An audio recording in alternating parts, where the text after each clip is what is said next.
Baxter Holmes and Adrian Wojnarowski reporting NBA players won't be mandated to get vaccinated against COVID-19. The league and PA continue to negotiate COVID-related protocols and procedures for this upcoming season.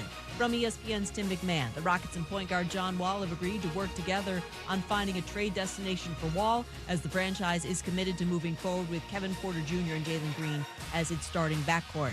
The search for a new head coach underway for USC following the firing of Coach Clay Helton. Things have not gone well with the Trojans the last few hires, so athletic director Mike Bohn has to get this one right, believes Paul Feinbaum of the Paul Feinbaum Show. If he screws up this hire and he's got 3 months to make it, you might as well bury this program, because you can't keep doing this every couple of years. If you go and you get another guy and 3 years from now we're having the same conversation, then you're dead. I mean, nobody wants to go to your program. Paul Feinbaum on Keyshawn, J. Will, and Max. The Saints have had 8 members of the organization test positive for COVID-19. That includes 6 offensive coaches and a player. That leaves their status for Sunday's game against the Panthers in Carolina in question. Baseball, Ryan Braun announcing his retirement after 14 Major League seasons, all spent with the Brewers.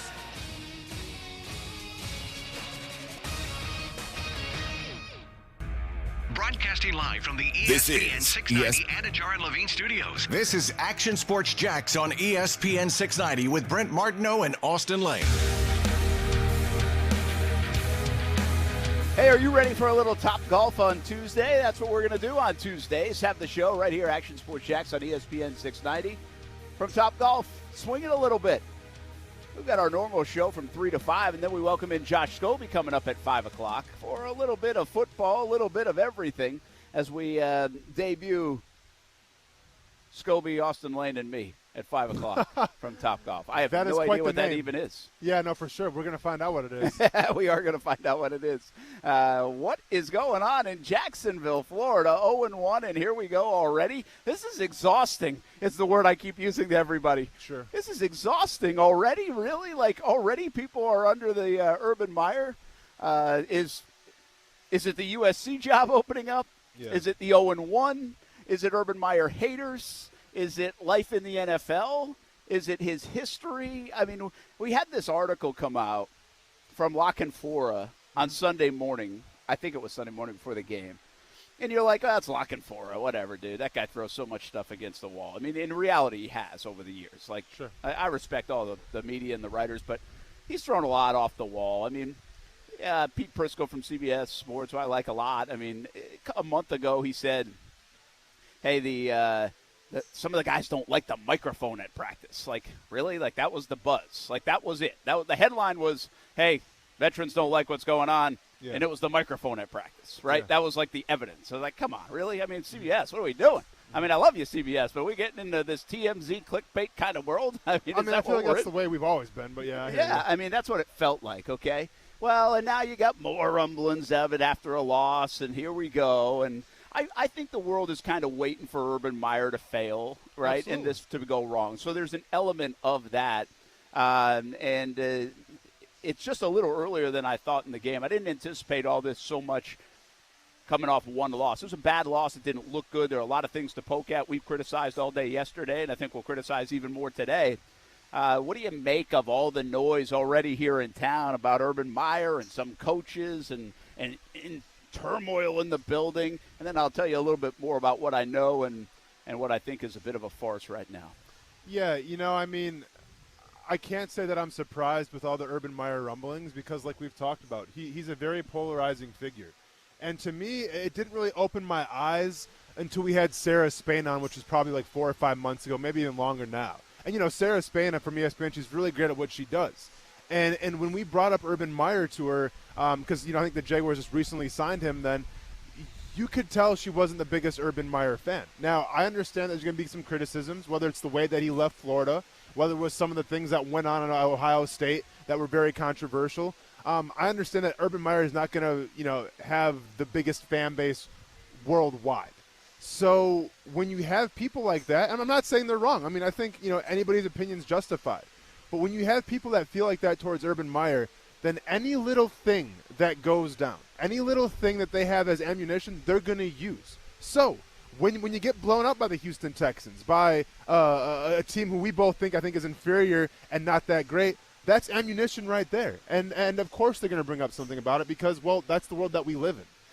Yeah, I think there's a lot of that going on, right? I mean, everybody, it's easy right now. I mean, heck, we're being critical of the coaching staff as a whole. I mean, you should be after that game. It was not good. We didn't expect the lack of preparation in Jacksonville from an Urban Meyer-led team. I think that was a little stunning to see when you have to go penalty procedurally on the first play, which doesn't even count as a play, and then timeout before you actually run your first play for Trevor Lawrence. I mean, that's how Trevor Lawrence's career started. You know? Yeah. I mean, we did not expect to see that. So we expect to see some bumps in the road.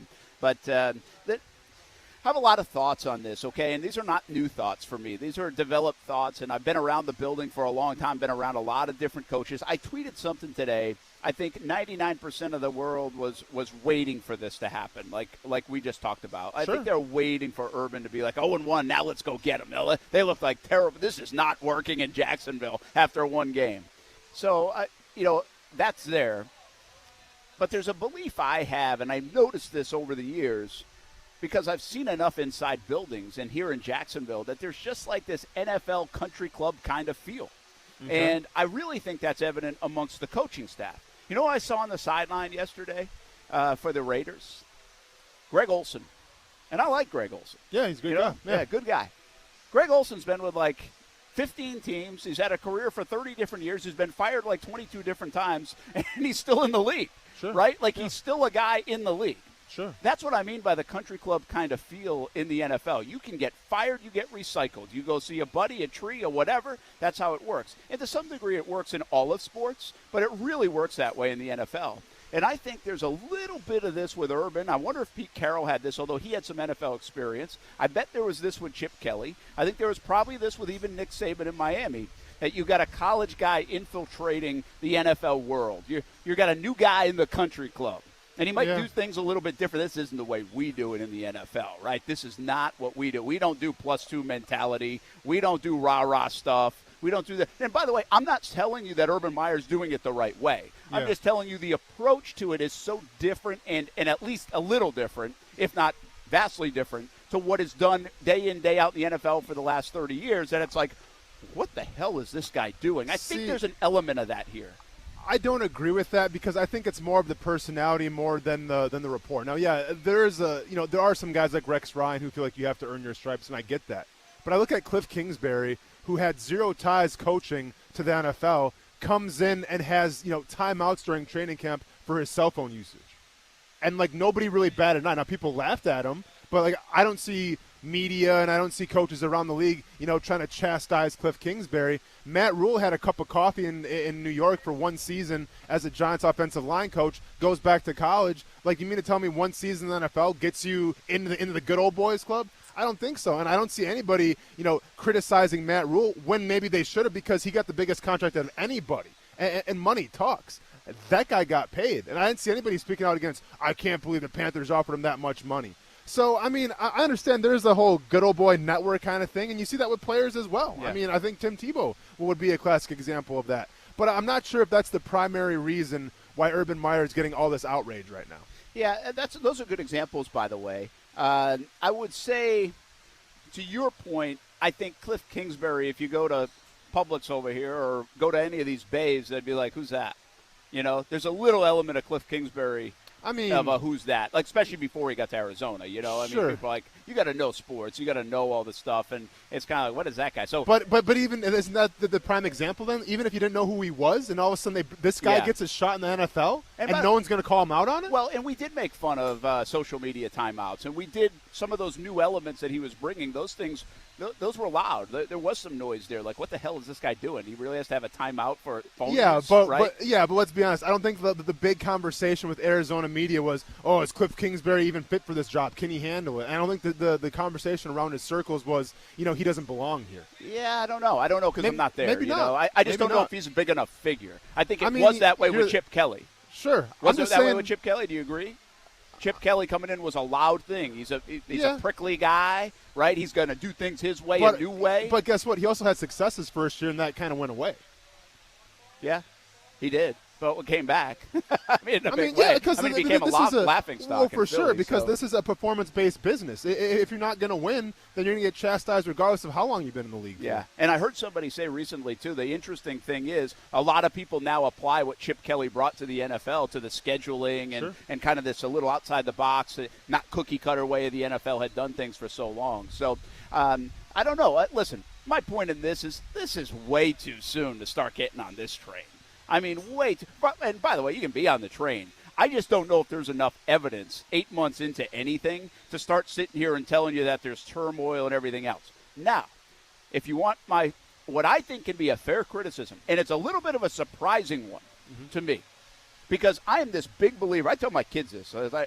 You want to be ahead of people in life, you communicate well, you outwork them, because people don't really – they think they work hard, but they don't most of the time. And I think details and organization. I think those three things are like – if you can do those things well, you are ahead of 90% of the world, okay? Yeah. Well, I really have a belief. This is a tried and true belief of mine, that if you're a good leader of an organization, you're a good head coach, you're a good – whatever it is, you're usually 9 out of 10 times you're going to be a pretty organized guy.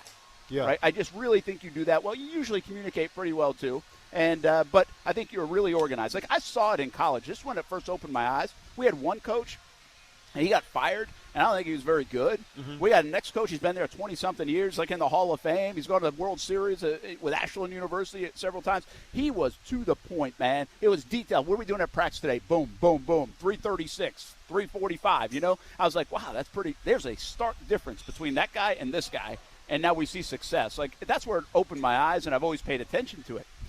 Well, I'm not sure that's the case. Like, what I hear in the building is there's not a lot of that sometimes. Like, there's some disorganization. Okay. And then we saw it on the field the other day, and now I'm scratching my head. I'm like, wait a minute. Urban won all these games at college. Like, he had to be organized. Like, you don't get to that level to be organized.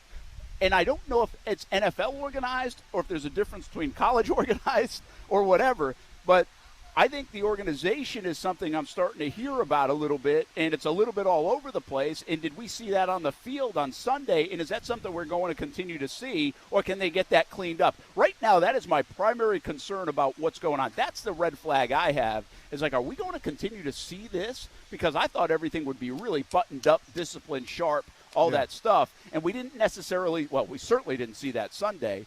Is that going to be a trend of this regime? So when we talk about some of the headlines out there regarding, this team and Urban Meyer, you alluded to the Jason LaCanfora thing, saying how, there's discrepancies within the coaching staff right now and there's arguments, yada, yada, yada. Now, I know Jason LaCanfora in the past has really talked out of the side of his neck. I don't know how much information he knows about this. I will say I don't think he just made this up out of thin air and said, well, I'm going to try to get something to stick here. I mean, there could be some truth to it. But I will say this. When those types of articles come out, because we've seen this in the past, we, when things don't go well, tend to go look back and say, okay, did we miss any red flags? Did something happen where we maybe missed right in the beginning and said, oh, yeah, it was right in front of our faces the whole time. We just didn't notice it. I'm reminded of the whole Tom Coughlin saga. When he said the 100% participation. There was little red flags here or there that said, hey, things probably aren't going so well in that building. I think the prime example would be when Doug Marone's doing press conferences and he's looking down the hall saying, I don't know what I can say and cannot say. You could tell there was a rift, there was a divide between the chain of command there. Now, it hasn't gotten that bad with Urban Meyer and his coaching staff. But to me, the only thing that stands out right now, and I haven't seen it in person, obviously. I haven't heard any rumors within the building. But what I have seen is I've seen during the preseason Urban Meyer question what kind of offense they're going to do. If they throw the whole playbook at somebody or if they just, become very vanilla. And if you look at the very first 2 preseason games, I allowed on this a little bit. Darrell Bevell ran his offense those first 2 games. You could tell. Very vanilla, incorporating the run and the pass. That last game in Dallas, something happened. I don't know if it was Urban Meyer taking over, if it was Bevell wanting to, add more to the playbook, but it was a Trevor Lawrence show. And we sat here after the game saying, wow, they really showcased Trevor Lawrence, spread formation, all this stuff. We had not seen that before. And now we fast forward to game number 1 against the Houston Texans, and we saw more of the same, more spread offense, not incorporating the run. I wonder if that was Urban Meyer's call. I wonder where Bevel stood on that. And I wonder there's some kind of disconnect right now within that offense. Yeah, and by the way, I think the other thing about this, sure, there's always people that talk. And there's always people in every organization that aren't, like, extremely happy. And that's where I come from at the top of the show. I think, like, there's an NFL world that's like, well, this isn't the way we do it in the NFL. Well, all it takes is one person, La Canfora, agent of a coach that talks to La Canfora in passing, or somebody like that to say anything, and then you're like, the whole thing is in turmoil. Well, Sure. There's a lot of people that work there, okay? I mean, Yeah. It might be, even if there's 1, 2, or 3. I'll give you another example because I've had this happen in the last couple of weeks. Maybe older employees that know people in the building that don't work there anymore and are curious at how it's going, and then the conversation spins into what?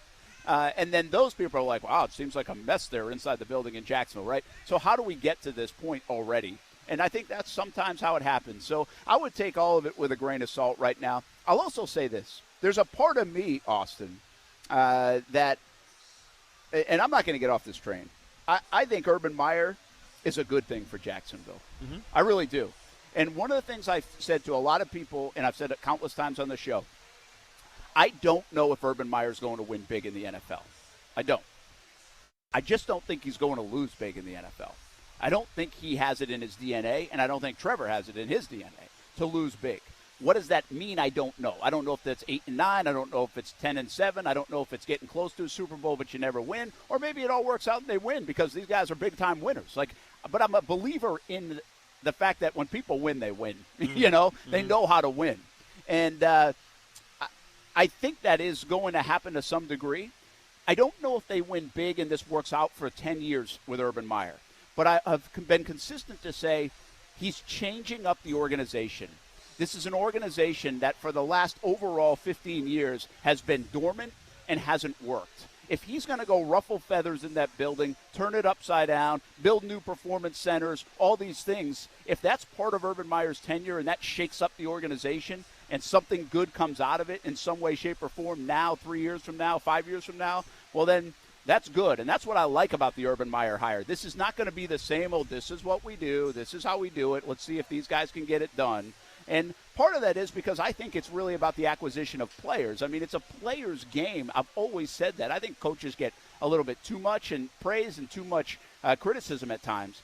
It's the player's game. And so if they can acquire players, and right now he is all about the players, and I don't think he's lost the players, and that's the utmost importance. As long as you don't lose the players, you can work around all the other noise.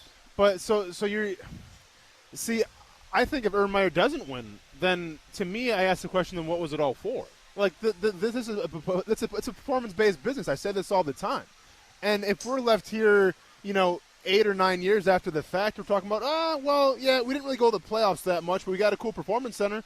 Well then what was it all for? Well, I say win big or win. I think he's going to win and go to the playoffs and stuff like that. But, Austin, we've been talking about top 10 draft picks for the last 12 years. And so have the Cleveland Browns for a while, but eventually they got it figured out. That's right. But it wasn't with like the crazy, they haven't won a hire Super Bowl, outside though, so have they got it figured out? Yeah, but okay. They feel like they've got it figured out. Compare Cleveland to us right now. Okay, for 2 years they've had it figured out. For sure. The story's not done. Have we had it figured out long? Yeah, we did for 17. That was it. For 1 year. Okay, we have a better 17 than they've had the last couple of years, right? But I think right now the overall hype of that city is better right now than Jacksonville sustained for one season. I think going into this year, Cleveland's excited. I think going into next year, Cleveland will be excited. I think the following season, Cleveland will be excited. Maybe. I can't say the same thing right now for this team, losing the Houston Texans like they did. Well, no, but Cleveland took 18 swings to get that right, too. That's the point. My point is that they didn't hire an outside-the-box kind of guy. Like, yeah, we got Urban Meyer, and that's fantastic. I'm happy that they got Urban Meyer. But if we're sitting here, we're talking about how, they didn't really get to accomplish that much. Yeah, they maybe went to the playoffs once, but we didn't really have a lot of hype around Urban Meyer.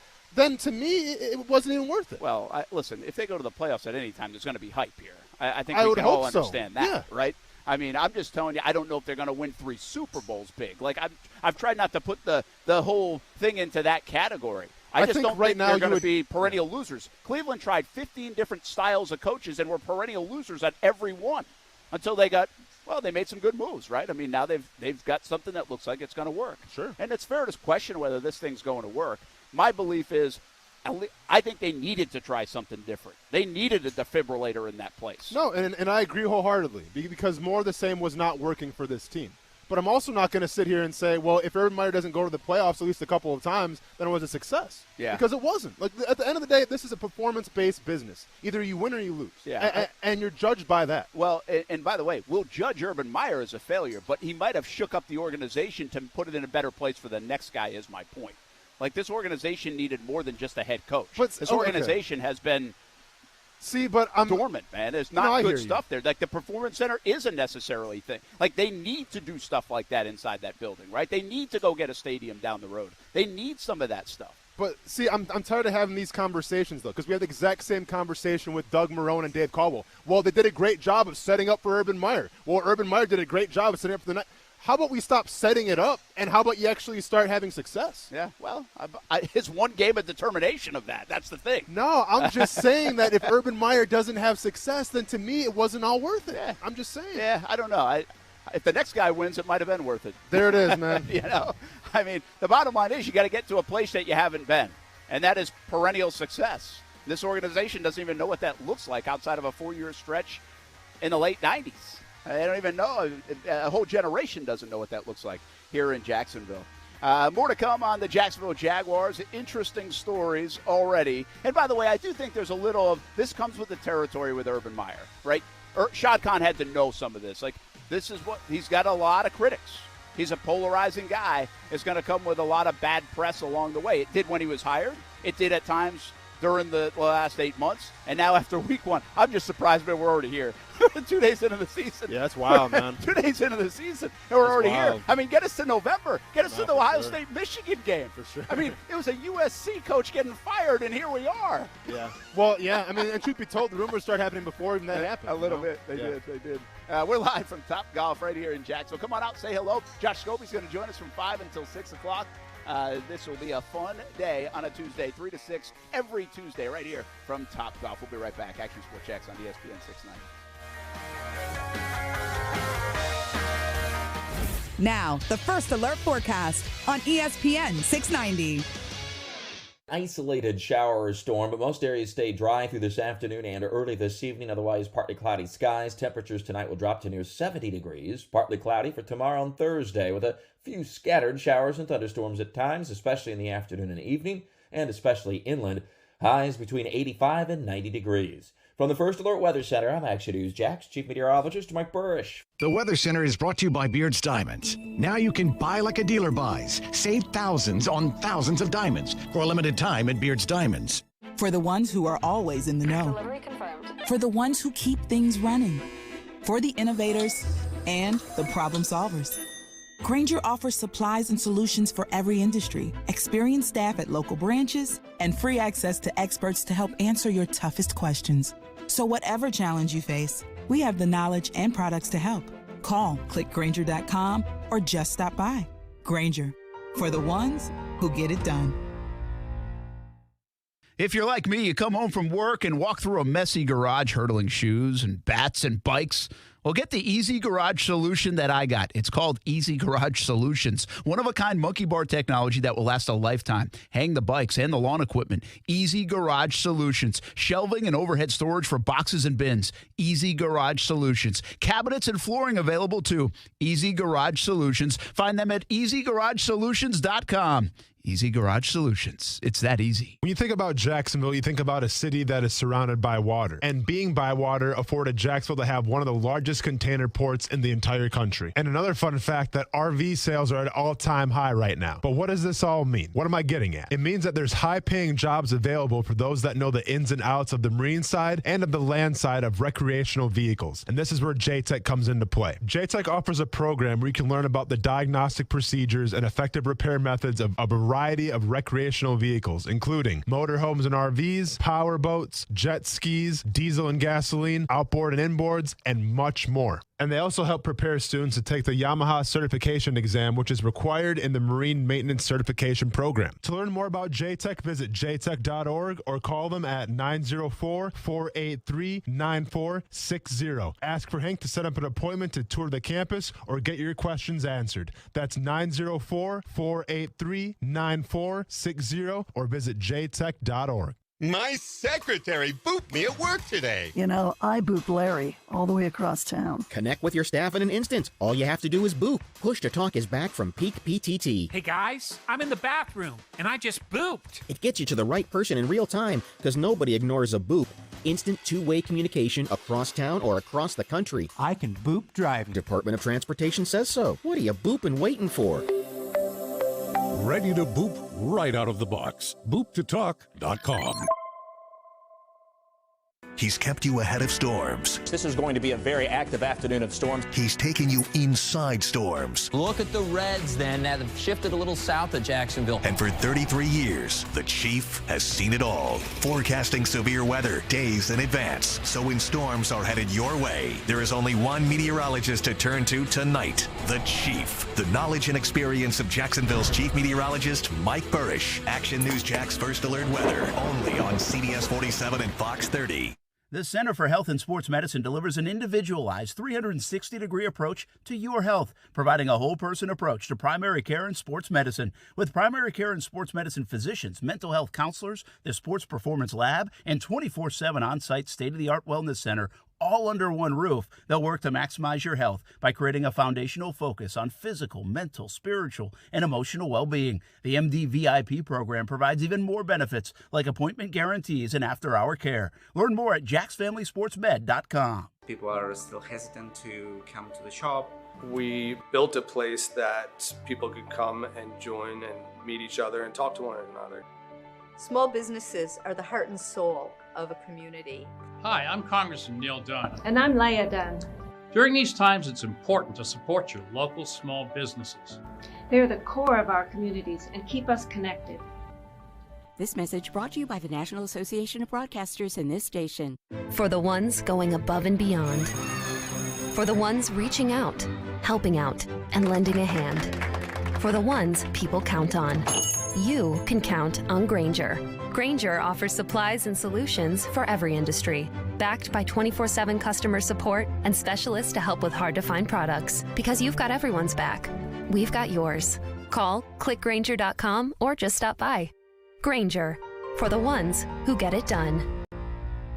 We will meet you at home. The state of Florida is committed to assisting homebound seniors who want to receive a COVID-19 vaccine. If you or someone you know would like assistance with transportation in getting to a COVID-19 vaccination appointment or would like a vaccine brought to your front door, then the Department of Elder Affairs Area Agencies on Aging are here to help. For assistance, call 1-800-96-ELDER. This message is sponsored by the Florida Department of Elder Affairs, the Florida Association of Broadcasters, and this radio station. Hey everybody, it's Brett Martineau from Action Sports Jacks. There's a good chance you have a smart speaker, so use it with ESPN 690. Stay up to date on the Jags and all things sports by telling Alexa or Google to play ESPN 690. It's as easy as that. Make sure you listen weekdays 3 until 6 p.m. on ESPN 690. Zack Wilson, I don't think you could evaluate him in the first half. I'm yelling at the TV, give the kid a chance. I mean, Chicago wouldn't even put Justin Fields on the field. Zack Wilson is running for his life on every play. But you know what he did? He hung in there. And in the second half, he played really well. That is Mike Greenberg, of course, from ESPN. You can listen to him daily. And you can listen to us 3 to 6 daily right here on ESPN 690. Brett Martineau, Austin Lane. We're live at Top Golf. Josh Scobie will join us in a little bit. You got a few swings in there, huh? Hit it to the back, so I was happy with that. Yeah, I mean, that's all I'm trying to do. That was improvement. It was a grounder shaky. Left or a hard grounder left. Yep. Then you hit the highway to the right. Yep. Then a nice screamer down like center field way. Maybe a little shortstop side of the bag. Yep. And I didn't see the last one. Yeah, the last one went to the green part in the back, so I was happy with it. That was legit. Yeah, no, for sure. Wow. Okay. Yeah. I mean, listen, man. I'm not into hitting the. I mean, it's fun to hit the flags and everything, but I'm more into hitting just the long bombs away. Yeah. You're 6'6", longest drive competition. Sitting here with a sand wedge in your hand isn't really your game. No, for sure. Call me Happy Gilmore. I had to have him bring the lefty clubs over. I didn't even notice that. Yeah, good call. So we got that all. We all got it all straightened away. Bradley here. He's awesome. He says he listens to the show all the time, and now here he is helping us out. So we appreciate everybody here at Top Golf. I got a new mini golf course over there. You got to come on out. Josh Scobie's got an event coming on the night of the Cincinnati game here at Top Golf to help out the first tee. We're going to talk to him about that. But Scobie's going to join us every week from Top Golf 5 to 6. So trying some new stuff here on ESPN 690. Hope you enjoy it. You know Josh, and he's one of the favorites here in town. Is that game still on Thursday? As far as we know right now? Yeah. Didn't get flexed? Not yet. All right, good. Not yet. Good to know. Joe Burrow looked good enough, I guess. Okay, good. Well, yeah, that's true. Hey, we're going to get to the QB rookie report card in a moment. Hold on tight, Casey. But just a quick thought. How good was that game last night, huh? Wow. And Derek Carr. First of all, congratulations on your victory. Yeah. Too bad it doesn't count for the score. I know. But, yeah. It did in our fight for the Fedora pick, so there I we picked go. them. Nice. But that was a good effort. It was a good atmosphere. It was a good game. I was impressed with the Raiders, though. I was impressed with Derek Carr. They could have – there was a couple of moments in that game that you like, all right, this is done. And they came back every single time and kept answering, and then obviously got the win. Yeah, I mean, I think at the beginning, it was the Ravens' ball game, hands down. I mean, you saw more of the same. I mean, they had their fourth-string running back in, and he was doing all right. But the Raiders came back, and credit the Raiders, man. I mean, Carr stood his ground. He held up in there, and he delivered when he had to. Max Crosby, a great story, number one, but also, man, a hell of a player, number two. And it was a great way to break in that new stadium. I mean, that stadium was obviously firing on all cylinders. It sounded loud as heck watching the TV. I can only imagine what it was like inside. And I just always appreciate a stadium that can have a club in it where you can get bottle service and all that as well. That's insane. And it's so Vegas, too, right? And they have Stevie Aoki, a DJ, and then Bruce Buffer, open the game. It was just makes sense. It was very Vegas, very Vegas. There's a lot to dissect. A little bit later, we'll talk Derek Carr. We'll talk about. Did you see the Manning and Manning broadcast? Yeah, it was great. So we'll talk a little bit about that. Yeah. I think Carl Nassib's a story that's interesting that it hasn't been talked about more. Almost forgot about the story that it hasn't been talked about so much. Sure. He played well and had the big forced fumble. I mean, he had the forced fumble to actually set him up for the win. Yeah. And one last thing, and our buddy, our pal, and not everybody's here in town. I get it, but Gus Bradley has a little bit of the kryptonite for Lamar Jackson. Go back to the playoff game when he was with the Chargers and really ruffled Baltimore with all the D-backs that he put in there, remember, with all the defensive backs? And then dialed up some blitzes at the perfect time yesterday. I mean, he gave up 27 points, but still, Lamar Jackson, a couple of fumbles. Yeah. They won the game with their defense in that turnover. Gus Bradley, I'm not going to say has figured out Lamar Jackson. Few people have. Yeah. But he's fared pretty well against him. No, that defense, all things considered, Baltimore is not an easy egg to crack, and they're not an easy puzzle to figure out. And I get it. Like, yeah, you're going to run the ball and all this stuff, but, like, you got this sense that last night Lamar Jackson's trying to take a step forward now and being more of a traditional quarterback. Like, he wants to run when he has to, but that's not going to be the primary goal now of Lamar Jackson, at least from one game you saw. And I'll be honest, speaking of Lamar Jackson and that offense too, I was one Josh Oliver catching the end zone away from just losing my mind because he almost had that ball in the end zone. It would have been a fantastic catch just out of his reach. And if Josh Oliver would have scored, Brent, I don't know what I would have done. Well, the fact that Josh Oliver got to opening day is already a win compared to his Jaguars career. Sure, he never could get to opening day. No, never could. And it's still we've been down this road. Yeah, okay. Let's listen, not go back there. And by the way, it goes back to the Urban conversation and the Trent Baalke conversation. I think there's plenty to criticize here and wonder and scratch your head about. Okay,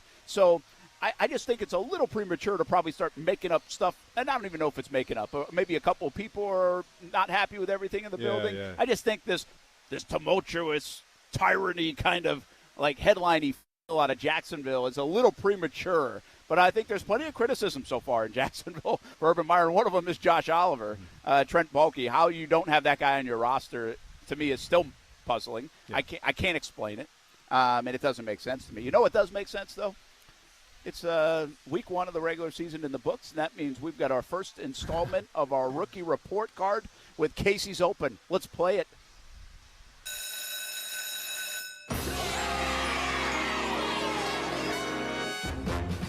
Whoa. What? What are you doing? What are you talking about? Are you two-strapping? My backpack? Yeah. I gotta be seen with you. You gotta one-strap it. Seriously, I have no strap it if that would even be possible. Okay, what makes you the expert?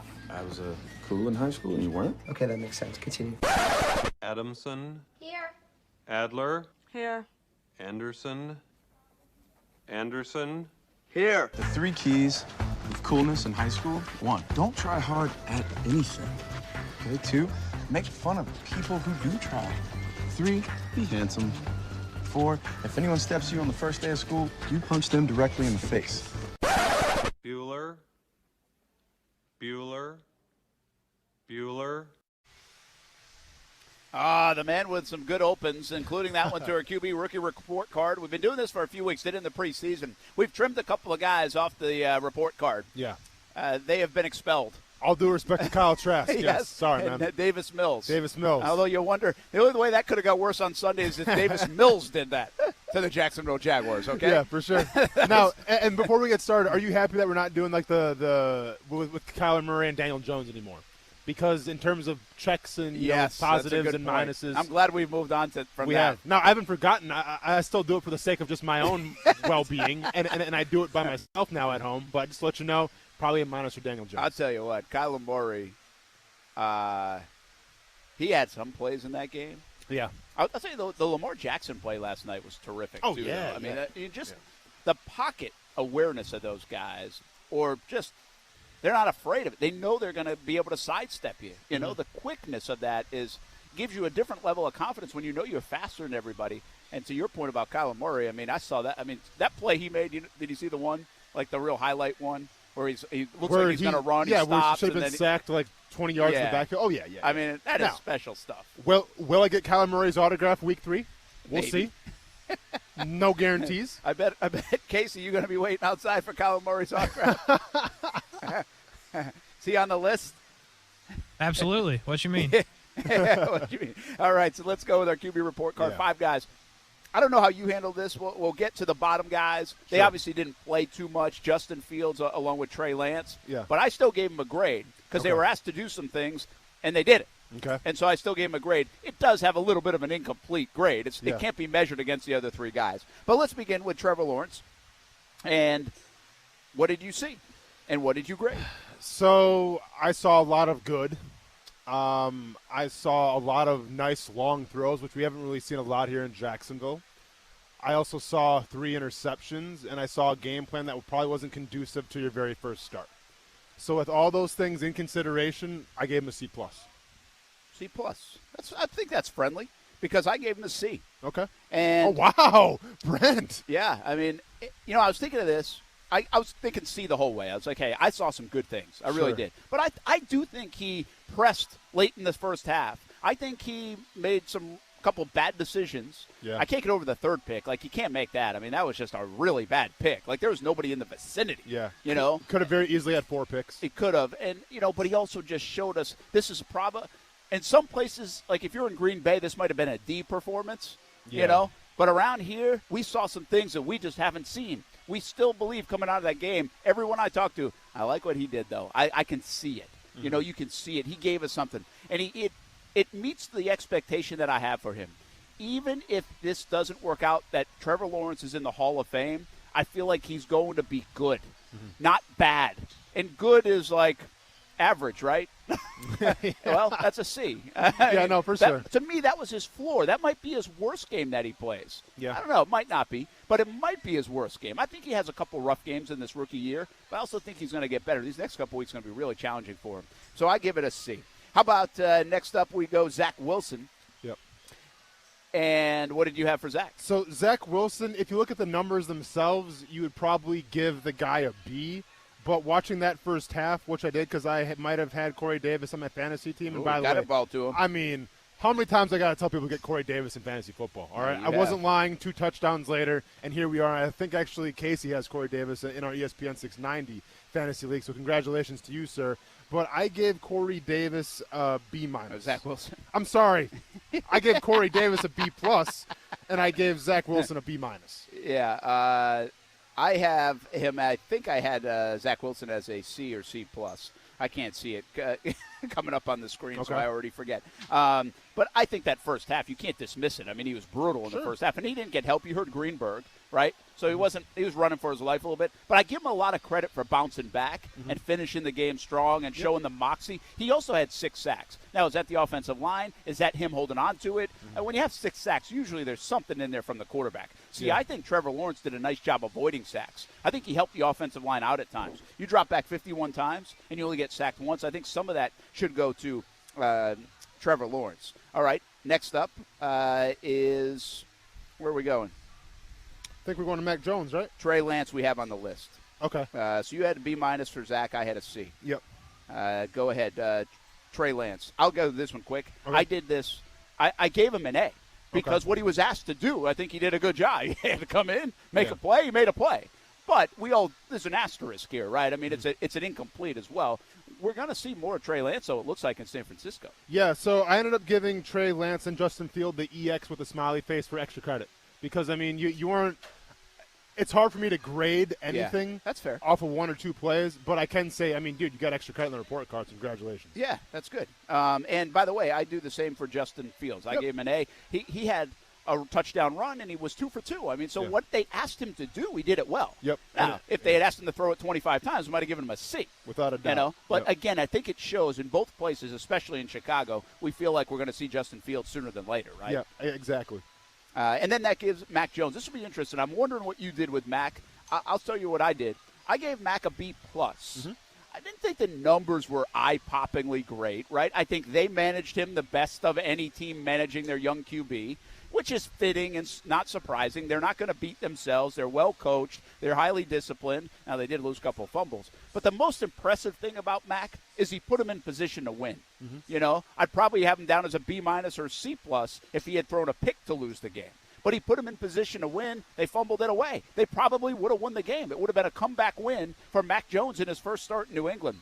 I think the way this looks really good for Mac. Not eye-poppingly good, but really good the way he started out in New England. I also gave Mac Jones a B+. I think with poise and just confidence, that guy had the most of it out of any rookie quarterback. I think, James White having the most targets and receptions is a little telling that there was a lot of checkdowns out there. But it wasn't Mac Jones' fault as a result of the turnovers. The running backs couldn't hang on to the ball. He kept New England in the game, obviously. He didn't throw any interceptions. So, to me, Mac Jones probably had, on paper and also just the way that it looked, the best game. So I gave him a B+. Yeah, that's good stuff there for Mac Jones. A good start, I think. So a mixed bag for a lot of the quarterbacks. Very minimal plays for some of the quarterbacks. Mac Jones is in a good position. It's going to be really interesting. First of all, I think the young man's good.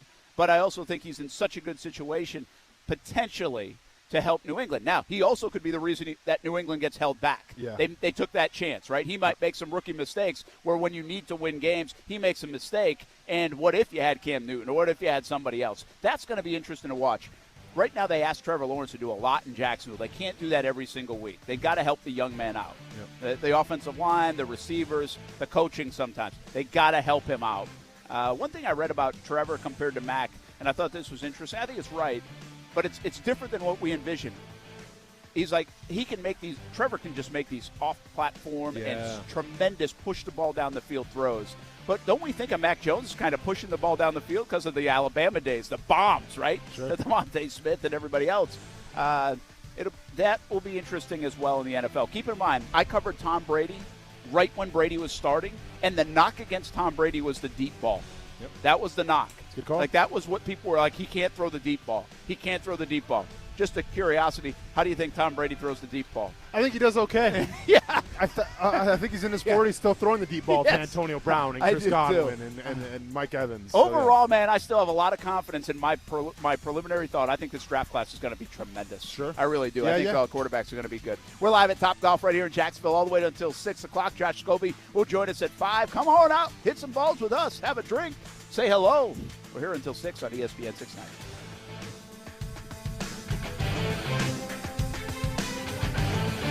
We appreciate all the support over the years of our Action Sports Jax Dream 18. Almost $200,000 raised for local charities. We want you to be a part of this year's edition of the Action Sports Jax Dream 18 Golf Tournament. It'll be September 20th at the Golf Club at Southampton, brought to you by Cadillac. Come check it out. Be a part of it. Get a foursome, a tea sponsor. Maybe get your business involved. Go to actionsportsjaxdream18.com. Help give back to local charities that support junior golf and also the local military. ActionSportsJaxDream18.com.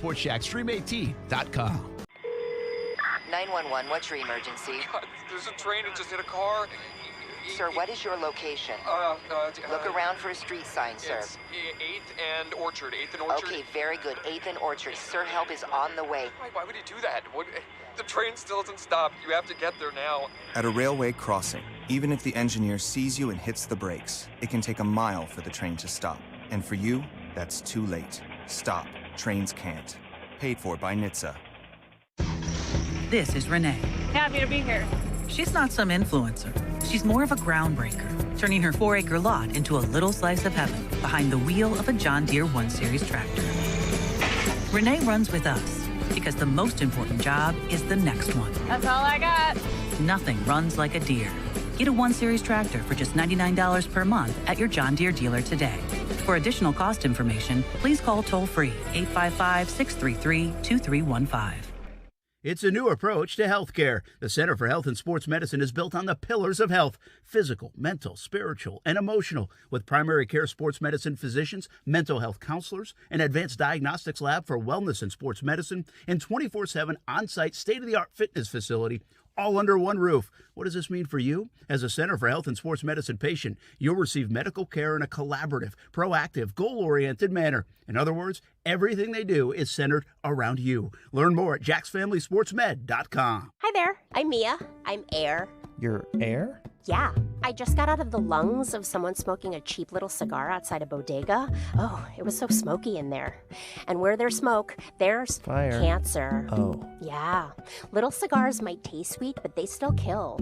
I'm supposed to be helping people, not unhelping them. You mean hurting? Oh yeah, sorry. I'm a bit of an airhead. Little cigars are just as dangerous as regular cigarettes. Find out how to quit today at tobaccofreeflorida.com. Is your home not feeling very new anymore? Sick of that pink bathroom tile, popcorn ceilings, a stove older than you are? Whether it's repairs or reno, finance it smart with a Honeydew HELOC from 1-to-1 Financial, Jacksonville's hometown credit union, where you can borrow up to 90% of your home's appraised value. You've got good taste, but your block counters ain't cheap. So get to work and open a Honeydew HELOC with 1-to-1 Financial. When you do, we'll send you a free handyman tool set to get started. Apply online at 121fcu.org. Federally insured by NCUA. I love football and I love chicken wings. Hey, everybody, this is Brent Mortno. We are a lot alike, right? You love football and you love wings. Let's win the week with Extreme Wings Sports Grill. 4 locations in Jacksonville, Atlantic Boulevard, Ocean Way, 210 in St. Johns County, and the new location on Roosevelt Boulevard near NAS Jacks, serving up the freshest, never frozen, world-famous extreme hot wings to Jacksonville since 1999. We like football. We like wings. We love a good deal. To celebrate the grand opening of the Extreme Wings Roosevelt location, get 6 wings, french fries, and a drink for just $12.99 at the Roosevelt location. 6 wings, french fries, and a drink, just $12.99. Active military gets special discounts: jalapeno ranch, Caribbean jerk, spicy blue cheese, lemon pepper. So many flavors to choose from. And, of course, they can make them extreme if you want. Plenty of space at Extreme Wings Sports Grill locations. If you're looking for a place for the entire team, try Extreme Wings Sports Grill. I love it. You'll love it. 4 locations in Jacksonville, including Roosevelt Boulevard near NAS Jacks. The average cost associated with childhood cancer is a startling $833,000. This is Tom Coughlin, and September is Childhood Cancer Awareness Month. Help the J Fund raise awareness to help our neighbors and community members tackling this devastating disease. Visit tcjfund.org/September for more information. 500,000 businesses connect using Zoom, a single platform for video, phone, chat, and conference rooms. Zoom enables real-time collaboration no matter where your teams are. Global enterprises trust the easy-to-use, reliable, and secure Zoom platform to power high-performance teams. Empower your workforce with Zoom. Save 15% on meetings, chat, and phone with a Zoom United bundle. Visit zoom.com/bundle. Zoom, how the world connects. The NFL is on. Key, Jay, and now Max Kellerman. Here's a guy that you drafted in the first round that you think could potentially be the successor to Aaron Rodgers in the future, but could he at least be a damn backup? Keyshawn, J. Will, and Max. Weekday mornings at 6 Eastern on ESPN Radio and on ESPN2. You know, we got to make the play. You know, it's just that simple. You know, we all got a job to do, like I preached before. And when those situations comes, we just got to make those plays. So it's not just, you know, a team or defensive scheme wise. It was, you know what I'm saying, it was, you got your name, we got our name called, And if that situation comes up, we got to make the play. And, you know, we missed a lot of those opportunities, but we're going to come back next week and we're going to double up. That is Josh Allen, Jaguars pass rusher. It was nice to see. I will say, you know, lost in a miserable performance and a bad outcome and all the negativity around the Jags after week 1 that, you know, it's hard to latch on to much. I mean, you can latch on to Trevor Lawrence a little bit. But outside of that, it wasn't a lot to latch on to. But Yeah. Josh Allen, I think, you know, Urban Meyer said this, and then, you know, when he looked at the tape, and I think if you see some of the numbers coming out of there in terms of the quarterback pressures, and he got the 1 sack, and I think he played well. That was good. I mean, he's coming off injury, man. They need him to be a star. Like, I know that's just a little bit like, okay, great, Brent. Well, it's important for the whole thing that Josh Allen is as good as we think he is. Like, those things are important. So maybe he's off to this monster year that I thought he might have. Well, and Urban Meyer said it himself, you know. I mean, in terms of, you know, grades and player evaluation after that first game, I mean, he alluded to Josh Allen being a guy that graded out well. Yeah. You know, I think it was the only guy he said that graded out well. So that's what you need. You know, you need your captains, you need your stars to show up, especially, you know, when times are tough right now. And Josh Allen's the guy who, you know, when he's healthy, he's been pretty dang consistent of being a really solid player. So hopefully he can keep that going on and keep building that momentum because that's what this team needs more than anything right now is guys playing consistent and guys being leaders. Hey, let me ask you, what does grading out mean? You know, I'm sure every coach has its own, you know, has its own system, right? Like I think Urban does like this, like winning formula, whatever he does. Like I don't even know. But what did it mean when you were getting graded? Yeah. Like, would you be as a player, you know? Would you be like, hey, I wonder how we did? Like in TV, we're like, hey, what were the ratings last night? Sure. How did it go? Like, how many people watched the show? Like, what's that process for a player? So when, you know, take the quarterback off the table real quick, but every other position, when you get graded out, you're essentially getting graded out on a one-on-one battle, right? Because that's all football is. It's just one-on-one battles, and then there's 10 of them, there's 11 of them, whatever you want to say with the quarterback as well. Okay, so when there's those battles going on, well, one of 3 things can happen. Either you win the battle, either you lose the battle, or it's a stalemate, okay? Now, with Josh Allen, we're reminded of that 1 sack, that hustle play that he had, because that was the play that sticks out to us as being a positive, as it should. But throughout the entire game, if you watch Josh Allen of how he handled this battle, you know, time in and time out, he did affect the plays. He did hold his own. And that's what grading out means. Like, if you get a sack, that's going to be a plus. If you get a tackle for loss like Miles Jack did that one play, well, that's going to be a plus. Sometimes you get 2 pluses. But if you just do your job and you're in the right spot and then you dominate your guy, that can also be a plus. Yeah, that makes sense. But as a player, are you like looking to see what they said, or do you already have a feel for that? Oh, no, trust me. By the time you walk off the field, because, you know, as Joe Cohen and many players are going to tell you, the eye in the sky does not lie. So as soon as you get off that field, you're in the locker room taking a shower, you get on the bus at an away game, you know how you grade it out. Yeah. You have a pretty good feeling. Now, sometimes it's better than you thought it was, and sometimes it's a lot worse than you thought, but you have a pretty good idea right after the game's over. Yeah, I think we all do that, too, to a degree. Like, I thought this is where I thought Trevor was terrific after the game. Yep. You know, he not only took everything on himself, quarterbacks do that, but he could describe, he's like, listen, 2 of those were bad decisions, 1 was a bad throw, and he was almost like, listen, I'm okay with the bad throw. Once in a while, you're going to make a bad throw. Sure. I don't want the bad decisions. Sure. So here's a classic example of a guy who always graded out probably in the 80s or 90s, but you would never know it, and that would be Tyson Alualu. Now, as defensive linemen, we're always required, okay, well, this guy's got to have, you know, 12 sacks a season at least as defensive tackle, or he didn't do anything. You have to see you getting tackles for loss, or he didn't do anything. Well, it's more complicated than that. Sometimes it's taking on double team. Sometimes it's freeing up a blocker so the linebacker can make it. Whatever the case may be. But you want to talk about a guy who was always consistent and always graded out well?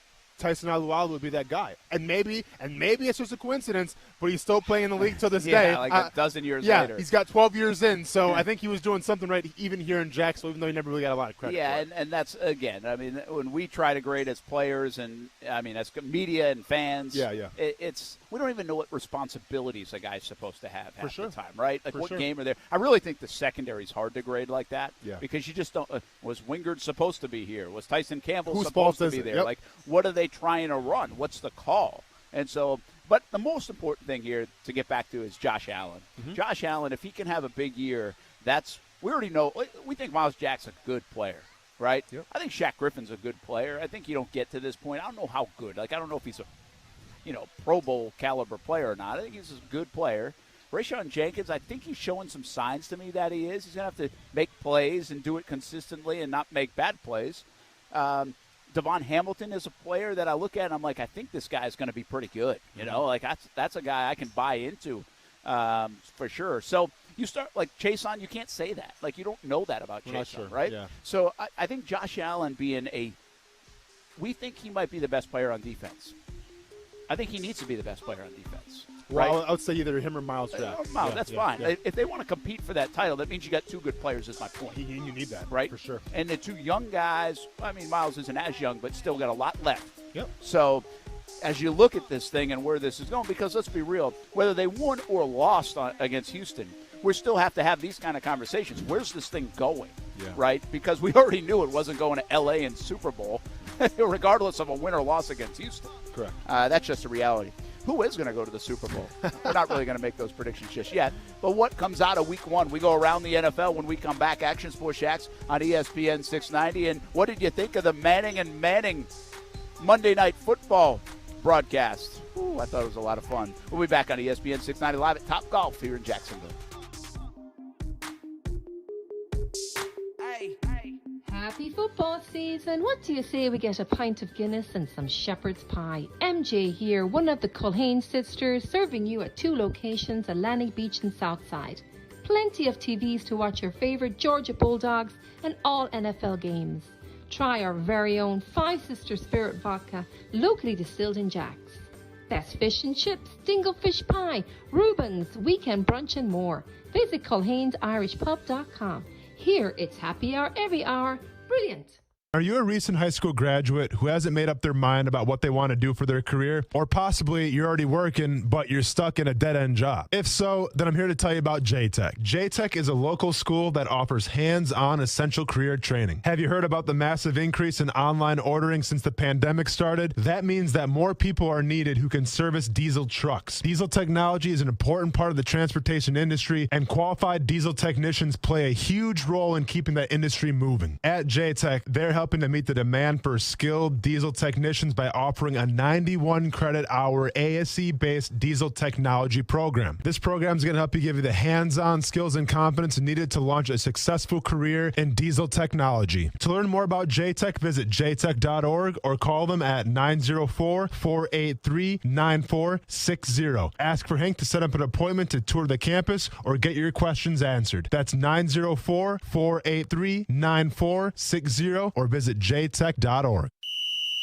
The clock is ticking on the Honda The Avenue Service Department. That's because they know your time is valuable. They want to get you in and out as fast as possible. And with their express service, you can get in and out in less than an hour with 100% synthetic oil, and they even wash and vacuum your car for you.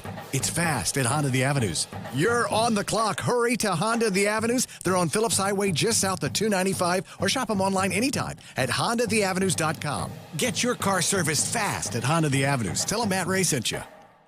For the ones who are always in the know. Delivery confirmed. For the ones who keep things running. For the innovators and the problem solvers. Grainger offers supplies and solutions for every industry, experienced staff at local branches, and free access to experts to help answer your toughest questions. So whatever challenge you face, we have the knowledge and products to help. Call, click Grainger.com, or just stop by. Grainger, for the ones who get it done. If you're like me, you come home from work and walk through a messy garage hurdling shoes and bats and bikes. Well, get the easy garage solution that I got. It's called Easy Garage Solutions. One-of-a-kind monkey bar technology that will last a lifetime. Hang the bikes and the lawn equipment. Easy Garage Solutions. Shelving and overhead storage for boxes and bins. Easy Garage Solutions. Cabinets and flooring available too. Easy Garage Solutions. Find them at easygaragesolutions.com. Easy Garage Solutions. It's that easy. Do you have a passion for sales? Are you known for building strong relationships? Do you love to compete and win? CMG Jacksonville is searching for a talented individual to join our family as a media consultant. This position will require a committed person who will forge great relationships with Jacksonville's business leaders and develop profitable campaigns for advertisers. If your talents are a match, email your resume to jaxjobs@cmg.com. That's JAXJOBS@cmg.com or call 245-8732. Broadcasting live from the ESPN 690 Anajar and Levine studios. Anajar and Levine Accident Attorneys. Call 904-600-4000. That's 904-600-4000. ESPN 690, Jacksonville's home for ESPN Radio.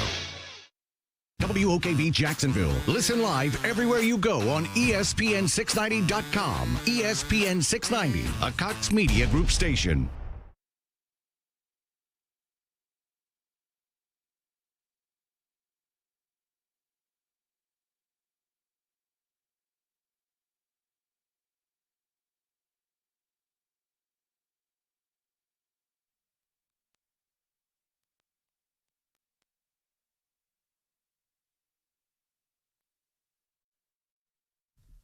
This is SportsCenter.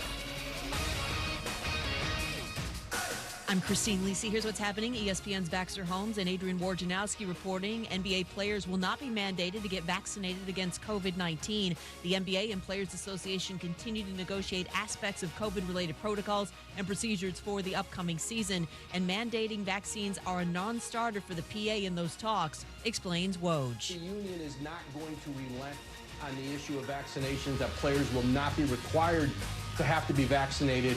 And so there's still going to be a number of players who are going to have to play this season under very different protocols, guidelines than their teammates. The Rockets and point guard John Wall agree to work together in an attempt to find a trade partner for the 31-year-old. He's owed over $91 million over the next 2 years. NFL, source told ESPN's Adam Schefter 8 members of the Saints organization, 6 offensive coaches, and a player among them have tested positive for COVID-19, calling their status Sunday at Carolina in doubt. 2011 NL MVP Ryan Braun announcing his retirement after 14 seasons in Major League Baseball, all spent with the Brewers. Download the DraftKings app and use code CJR to get a free shot at millions of dollars up for grabs this week with your first deposit. Minimum $5 deposit required. Eligibility restrictions apply. See DraftKings.com for details.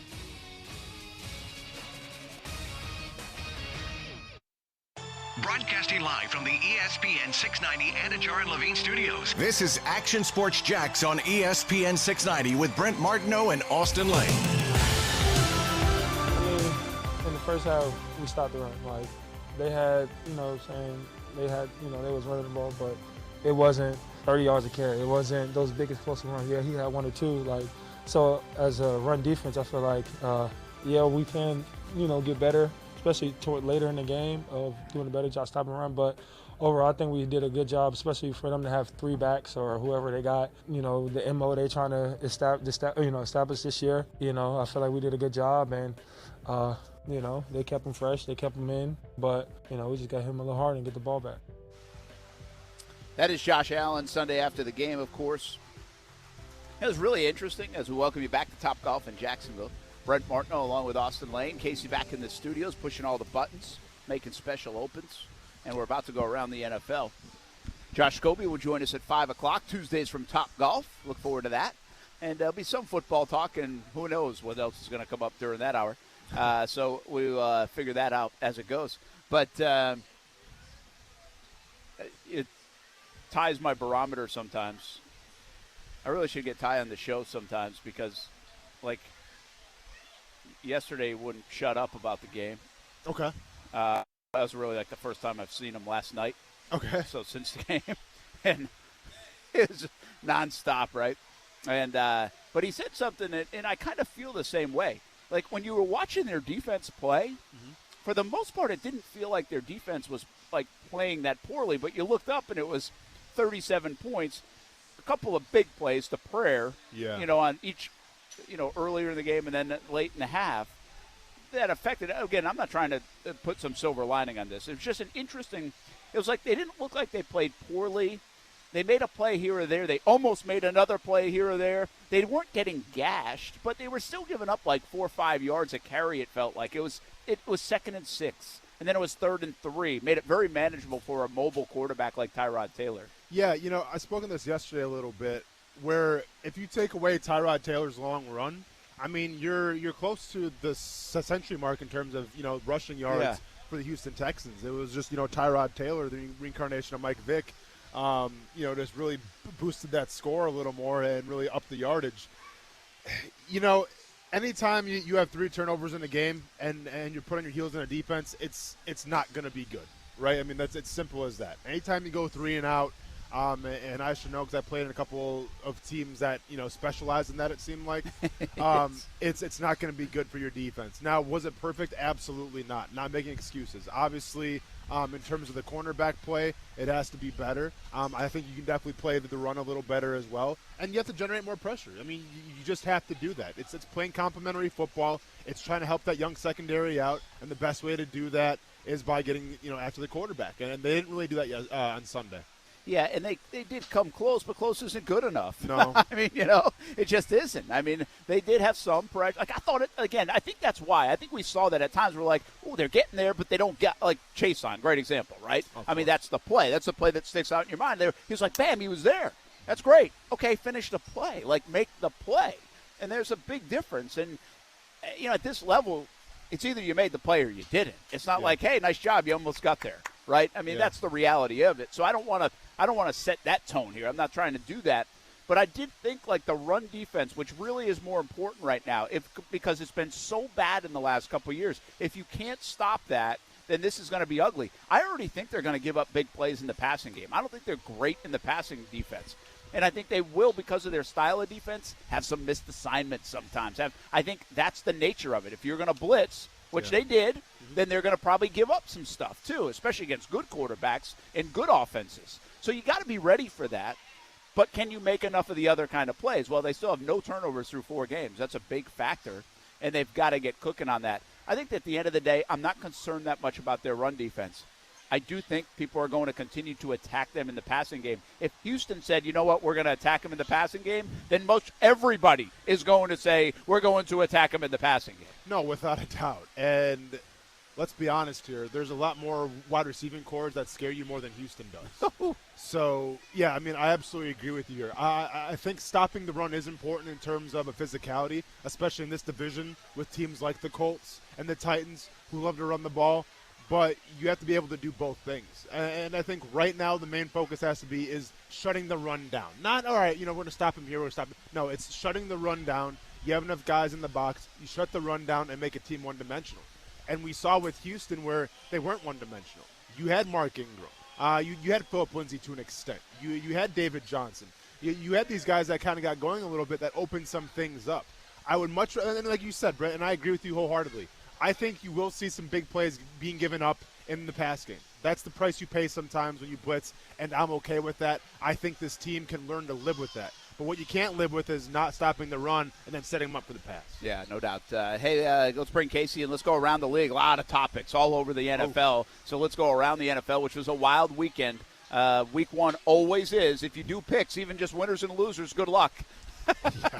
And in a game we picked was the Steelers and the Bills, and the Steelers down 10 at the half, score 17 in the 4th to beat Buffalo. Although, looking at this numbers, it's kind of interesting. They only scored 1 touchdown on offense, and that was Big Ben to Deontay Johnson. Najee Harris only ran for 45 yards.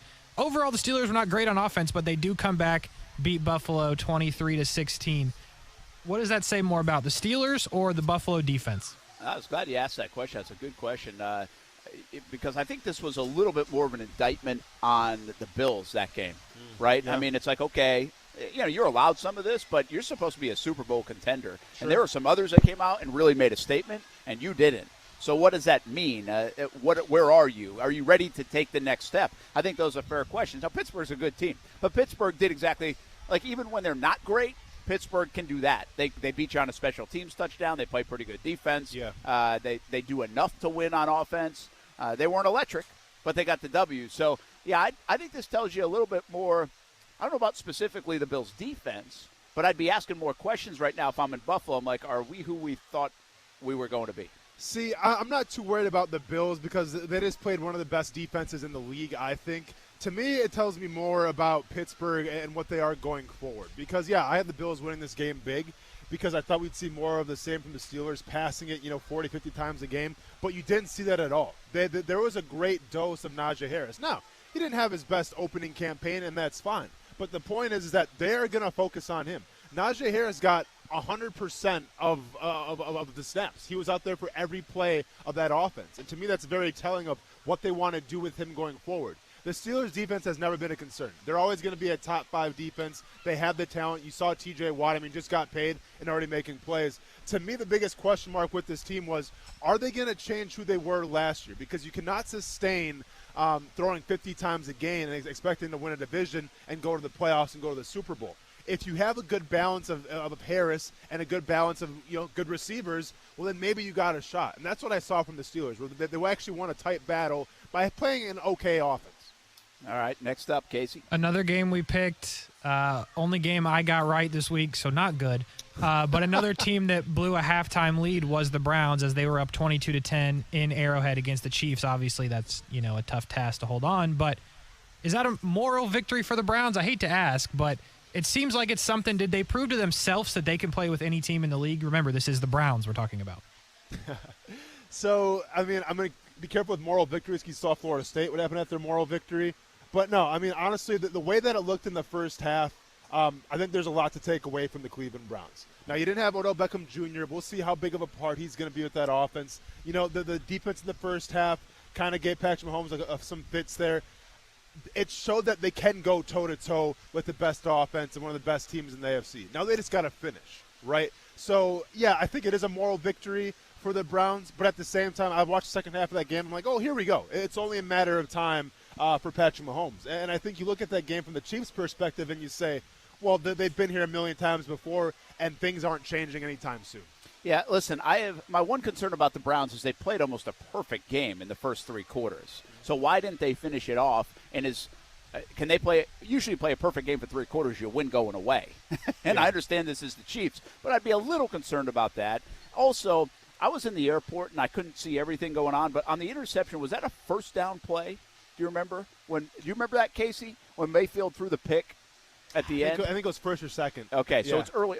It seemed like a desperation down, and you can't make that play if you're Baker. I think Baker was playing really well. I think there's a lot of good signs toward Baker. I know a lot of the metrics support Baker. That's good. But in that situation, you can't make that play. You can't make that mistake, especially if it was early down. And again, I was in the airport. I couldn't really see what was going on, and I don't know which down it was. But maybe a slight concern. Overall, I think the Browns are good. I think they are who they are, right? They're going to run the ball. They can make plays in the passing game, and they can go to toe-to-toe with just about anybody. I think the NFL has to be careful not to be afraid of the Chiefs the way the league was for 10 years afraid of the Patriots, too. Don't give them too much respect. Don't give them too much a nod. Take it from them. But at the same time, we talk about the Browns. You talk about Nick Chubb and Kareem Hunt, probably one of the best running back duels in the NFL. We would have thought, okay, they're going to run the ball and take the clock down and then slow the game down a little bit. And they didn't do that. In the first half, they put the ball in Baker Mayfield's hands to make plays with some wide receivers, I'll be honest, I've never heard of before. And he was doing well. So I think it is a confidence booster because they went toe-to-toe with the best offense, and they tried to go blow for blow in the first half with them as well. For some reason, guys, first of all, let me start with, I don't like LSU, and I'll get to the point, but just let me start with this. I don't like LSU at all. I'm not going to say I hate him, but I really don't like him. But with that being said, I really like Joe Burrow, and I don't know why. So, obviously, John Bachman turned away, but the Cincinnati Bengals go ahead and upset the Minnesota Vikings in overtime, 27-24. Joe Burrow, 20 for 27, 261, 2 touchdowns. Joe Mixon was incredible. The point of the story, though, Joe Burrow, catastrophic injury, comes back. There were thoughts that he wouldn't be ready to play yet, only plays 3 snaps in the preseason, and is incredible. Is this guy a human being, or is he potentially an alien?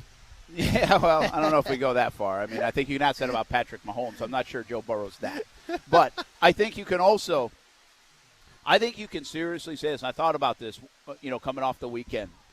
I think you can make the case that Joe Burrow's performance was the most impressive thing we saw all weekend. Now, Chandler Jones had 5 sacks. Kyler Murray was unbelievable. Yeah. Jameis Winston, 5 touchdowns. But to do what he did and give them the confidence they gave him, keep in mind, he's trying to do to Cincinnati what Trevor Lawrence is trying to do down here. Sure. And so in year 2, coming off that injury, coming off the positive play, to win that game, and by the way, I think this is big for Zach Taylor too, and for them to blow the lead and still win and not be like, oh, the same old Bengals. I think that was a big moment for the Bengals. I don't know if it means they're going to the Super Bowl. I'm just saying I think it was a big moment for the Bengals, and I think you can make the case that Joe Burrow was the most impressive player this first weekend in the NFL. So alien, alpha, beast, call him what you want, but I think Joe Burrow is that guy. I was super impressed with what he did, and that was a big game from a couple reasons. Number one, he came back from a catastrophic knee injury, didn't have any ill effects. He got the win. That's huge. But also the play of Jamar Chase. Because if we go back and watch how this whole Jamar Chase thing transpired when they drafted him and everyone wanted Penei Sewell, I guarantee you that they went to Joe Burrow and said, what do you want? Do you want an offensive tackle to keep you upright, or do you want a former teammate in Jamar Chase? You make the decision. And I think, Jamar Chase coming to Cincinnati was Joe Burrow's decision. I think they consulted him and said, I want my former teammate Jamar Chase here. We hear Jamar Chase say, hey, I'm having trouble seeing the ball. He has all these drops in preseason. He's accustomed to the stripes or the circles or whatever on a college football. But what does Jamar Chase do? Comes out there and blows the doors off him. Introduced himself to the NFL. That was a big game for Jamar Chase, too. And now Joe Burrow looks like a genius because, well, you may have something that wide receiver as well with Jamar Chase. Yeah, and help me win my fantasy game. There you go. By the way, one other note here, Casey, on that.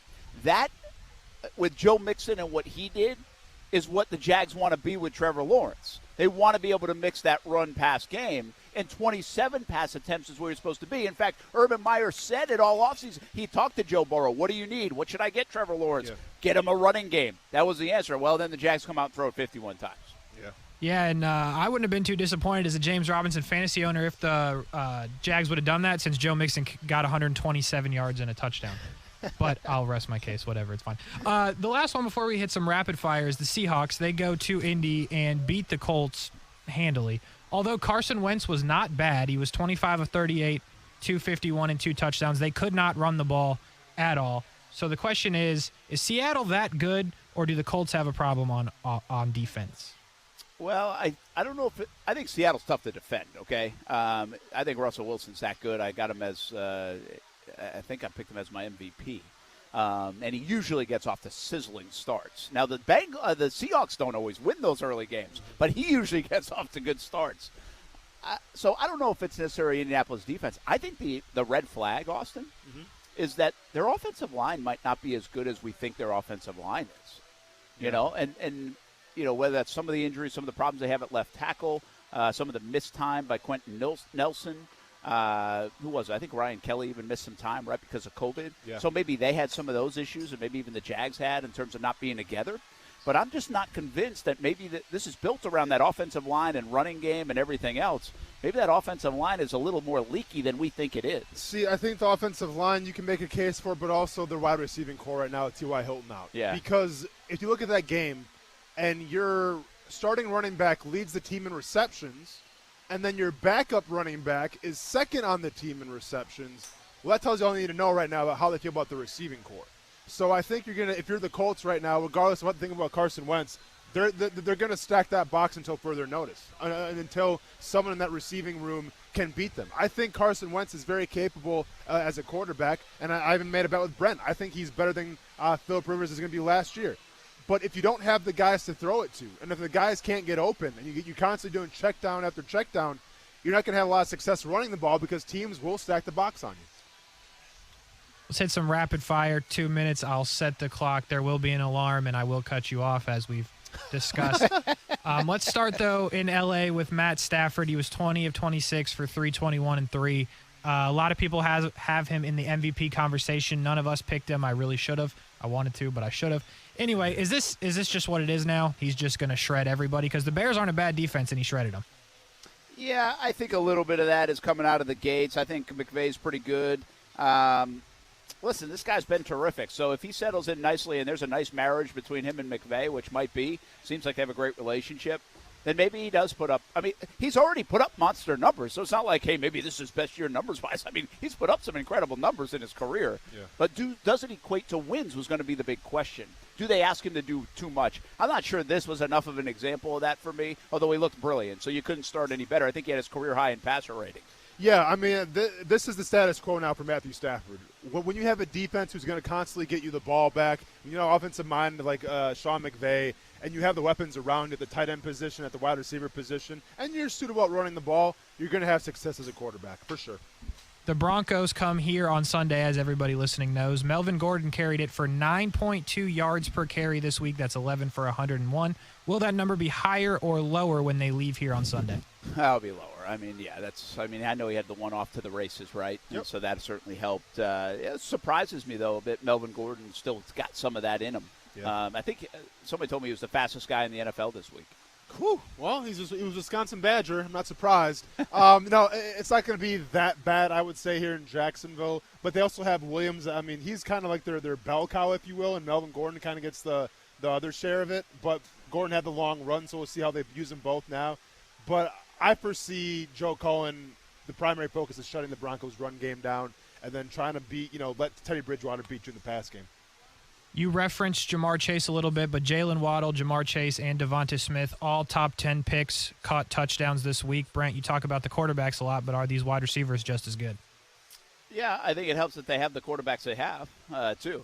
So I think there's nice connections there, and obviously familiarity in a couple of those guys, right? Yep. With Waddle and Tua and Chase and Burrow. So I think those guys are good. I think Jamar Chase is going to be really good. Like, I do think he's as legit as they had. So, yeah, I think those probably better than last year's, which included, like, Judy, who's now out for this game against the Jags for the Broncos. Yeah, I mean, I think speed kills at the end of the day. And the way offensive coaches are using these guys now in different ways, getting them the ball, it's only bound to happen. By the way, let the record state that Brent Martineau said Jalen Hurts is really good. Oh, what a way to end it. At the buzzer. Nice job. Yeah. Well done. What a way to end it. Well, played good. Watch out for those Eagles. Played good. Watch out for those Eagles. The Eagles did look good. Oh, Eagles in the trenches feel like they're really good. Oh, yeah. Good team. So, hey, one other thing. While we're here, Manning and Manning. Casey, did you catch that? I forgot about it. I was watching the regular broadcast. Oh, really? Well, yeah. Not many people will from now on. No, for sure. You know? It was good. I mean, I think ESPN's misfired on their Monday Night Football stuff over the years. Yeah. But then ESPN, see, this is why ESPN still is the best. Not just because they have us on. But there you go. But they really are because they think of these kind of things. And that worked. Like, sometimes you try things and it doesn't work, and ESPN has tried and failed on a lot of different things. But Peyton Manning is so freaking good. Like, at times in my living room, Kaylee was paying attention to the game and listening to Peyton Manning and laughing and watching. And then Steph was doing the same. Like, they don't watch the Raiders and the Ravens like that, okay? Sure. He had them tuned in, and he had some unbelievable stories. I thought it was great. No, it was fantastic because it's the right combination of comedy and, you can sit there and say, wow, I did not know that, or I learned something new from that. So I thought it couldn't went any better. I think it's going to be a thing going forward and more popular as the season progresses. Just don't have Travis Kelce on again because ESPN can't afford any more curse words, I feel like. And you can't be cursing on a live broadcast like Travis Kelce. Travis Kelce was on? Travis Kelce was on cussing, yes. Well, Dang here's it. the thing, and here's what they did. This is why, because in their contact list, they can call just about anybody. They had Kelce on. They had Charles Barkley on. Yeah. They had Russell Wilson on. And those guys were pretty good. Kelce was really good. Kelce was Russell funny. Wilson was good at the end of the game. Yeah. I mean, listening to the way they think through some of the scenarios, I thought was educational, man. That was great. Should you be concerned that it was Monday and Travis Kelce had no idea who he was playing on Sunday? Yeah, I know. Well, that's the NFL way, man. Okay. I think that's bizarre. You guys Okay. live in a different world. Like, some of us listen, do. hey, I've done that to Puzz on a Wednesday. Okay. Okay? Okay. Okay. I mean, maybe it wasn't a Wednesday, but it's probably a Monday. It's like, who do we even play this week? I got you. I mean, it's amazing. You guys are so tunnel vision sometimes. Yeah. But I thought it was so good. The stories were great. I thought two things. Some people said, screw halftime adjustments, right? There's no such thing. Manning and Manning basically said that. You have time to go to the bathroom and work on two plays. Sure, yep. So that they debunked that theory. And then just listening to them as the play, I mean, it's very Tony Romo-esque in that regard. You just learn about the game. I think if we as a viewer can learn about the game and what goes on inside the game, Well, that's fascinating. Yeah. That's why we like Romo. That's why Romo's good. Well, and in terms of Peyton Manning, I mean, nobody probably studied the game more, was more prepared. Well, that's true. Every Sunday than Peyton Manning. So the guy obviously knows X's and O's in and out. So good. Yeah. So good. Sorry, Steve Levy and everybody else. I also watch them. I mean, I was going back and forth. I don't think many people will. I think they're going to tune into this. Now, can you do this for 18 weeks? I don't know. Sure. It might be tough. You might use your material. Yeah. So let's see how creative they can get. We're back. Action Sports Jacks on ESPN 690. We're getting creative. Josh Scobie will join us at 5 o'clock coming up right here from Topgolf in Jacksonville.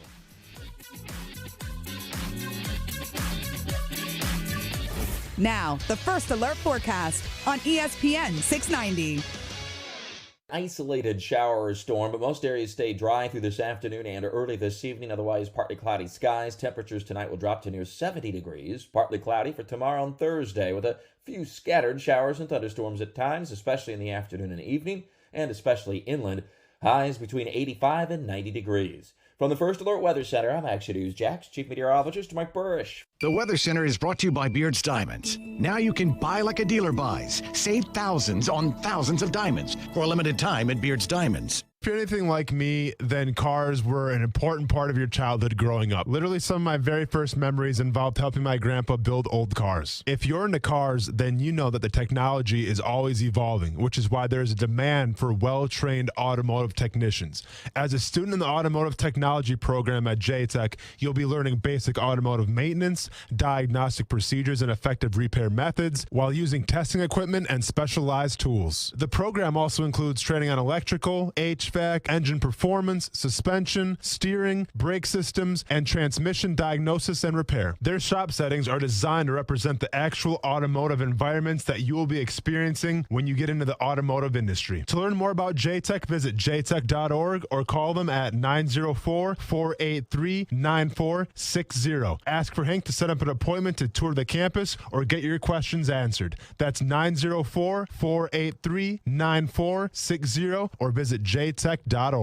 The Center for Health and Sports Medicine delivers an individualized 360-degree approach to your health, providing a whole-person approach to primary care and sports medicine. With primary care and sports medicine physicians, mental health counselors, the sports performance lab, and 24/7 on-site state-of-the-art wellness center, all under one roof, they'll work to maximize your health by creating a foundational focus on physical, mental, spiritual, and emotional well-being. The MD VIP program provides even more benefits like appointment guarantees and after-hour care. Learn more at jacksfamilysportsmed.com. Yo, it's Mark K from the Mark K Show, and if you're noticing any leaks in your roof after the recent rainstorms, you should call my friends at Galaxy Builders today. No joke.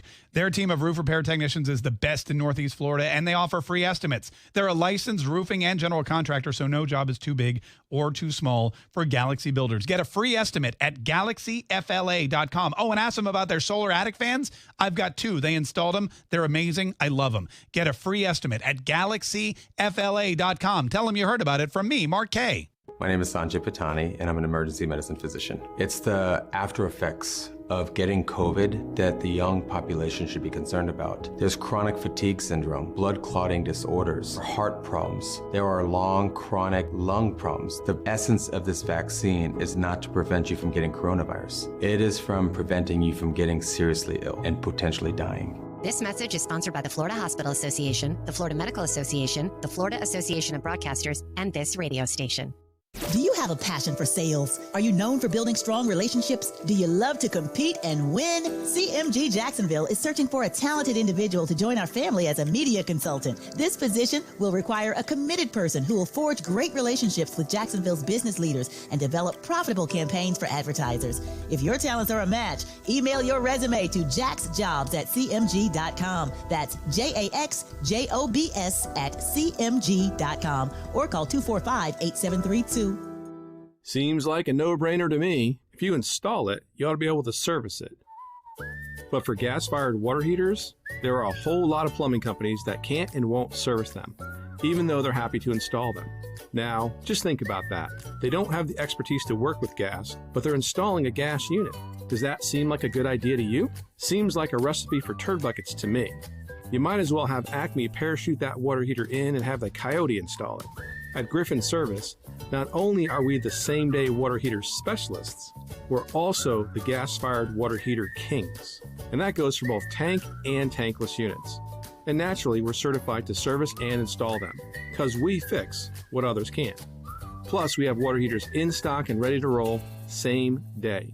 So if your gas water heater needs service or replacement, or you're thinking of switching to a gas-fired water heater, it's kind of a no-brainer on who you should call, isn't it? GriffinService.com. 1430-261. Hey, what's up, everybody? It's Austin Lane from Action Sports Jax on ESPN 690. Smart speakers are becoming part of everyday life, so why not use it to listen to the radio? Tell Alexa, Google Home, or any other speaker to play ESPN 690. Give it a shot weekday afternoons from 3 to 6.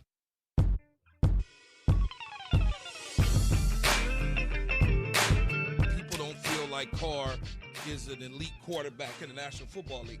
I know what I see. It's elite? Funny to me. You see elite? I see an elite quarterback. What the hell's wrong with him? I mean, when you look at the way he played last night, he threw the ball around 56 times, but you got Waller on a corner route down the sideline. He puts up one hand to try to get a poster. If you catch it with two hands, that's another completion. Yeah. Why did you even remotely try to catch it with one hand? Just for what? So when you start to look at that, the interception in the end and the overtime, that's not a Carr deal. It went through a dude's hands like it was an open net. That's Keyshawn Johnson. Listen to Keyshawn, Max, Jay, 6 a.m. till 10 a.m. right here on ESPN 690. Brent Martineau along with Austin Lane. We are live at Top Golf here in Jacksonville. Tater tots are good here, huh, Casey? Want me to bring you some? The boys are fire. There you go. I always like that. Like, I was noticing Casey does concession stand on Friday night, right? Battle of the concessions. Yep. And, like, just rolls right off his tongue. He's like, those are fire.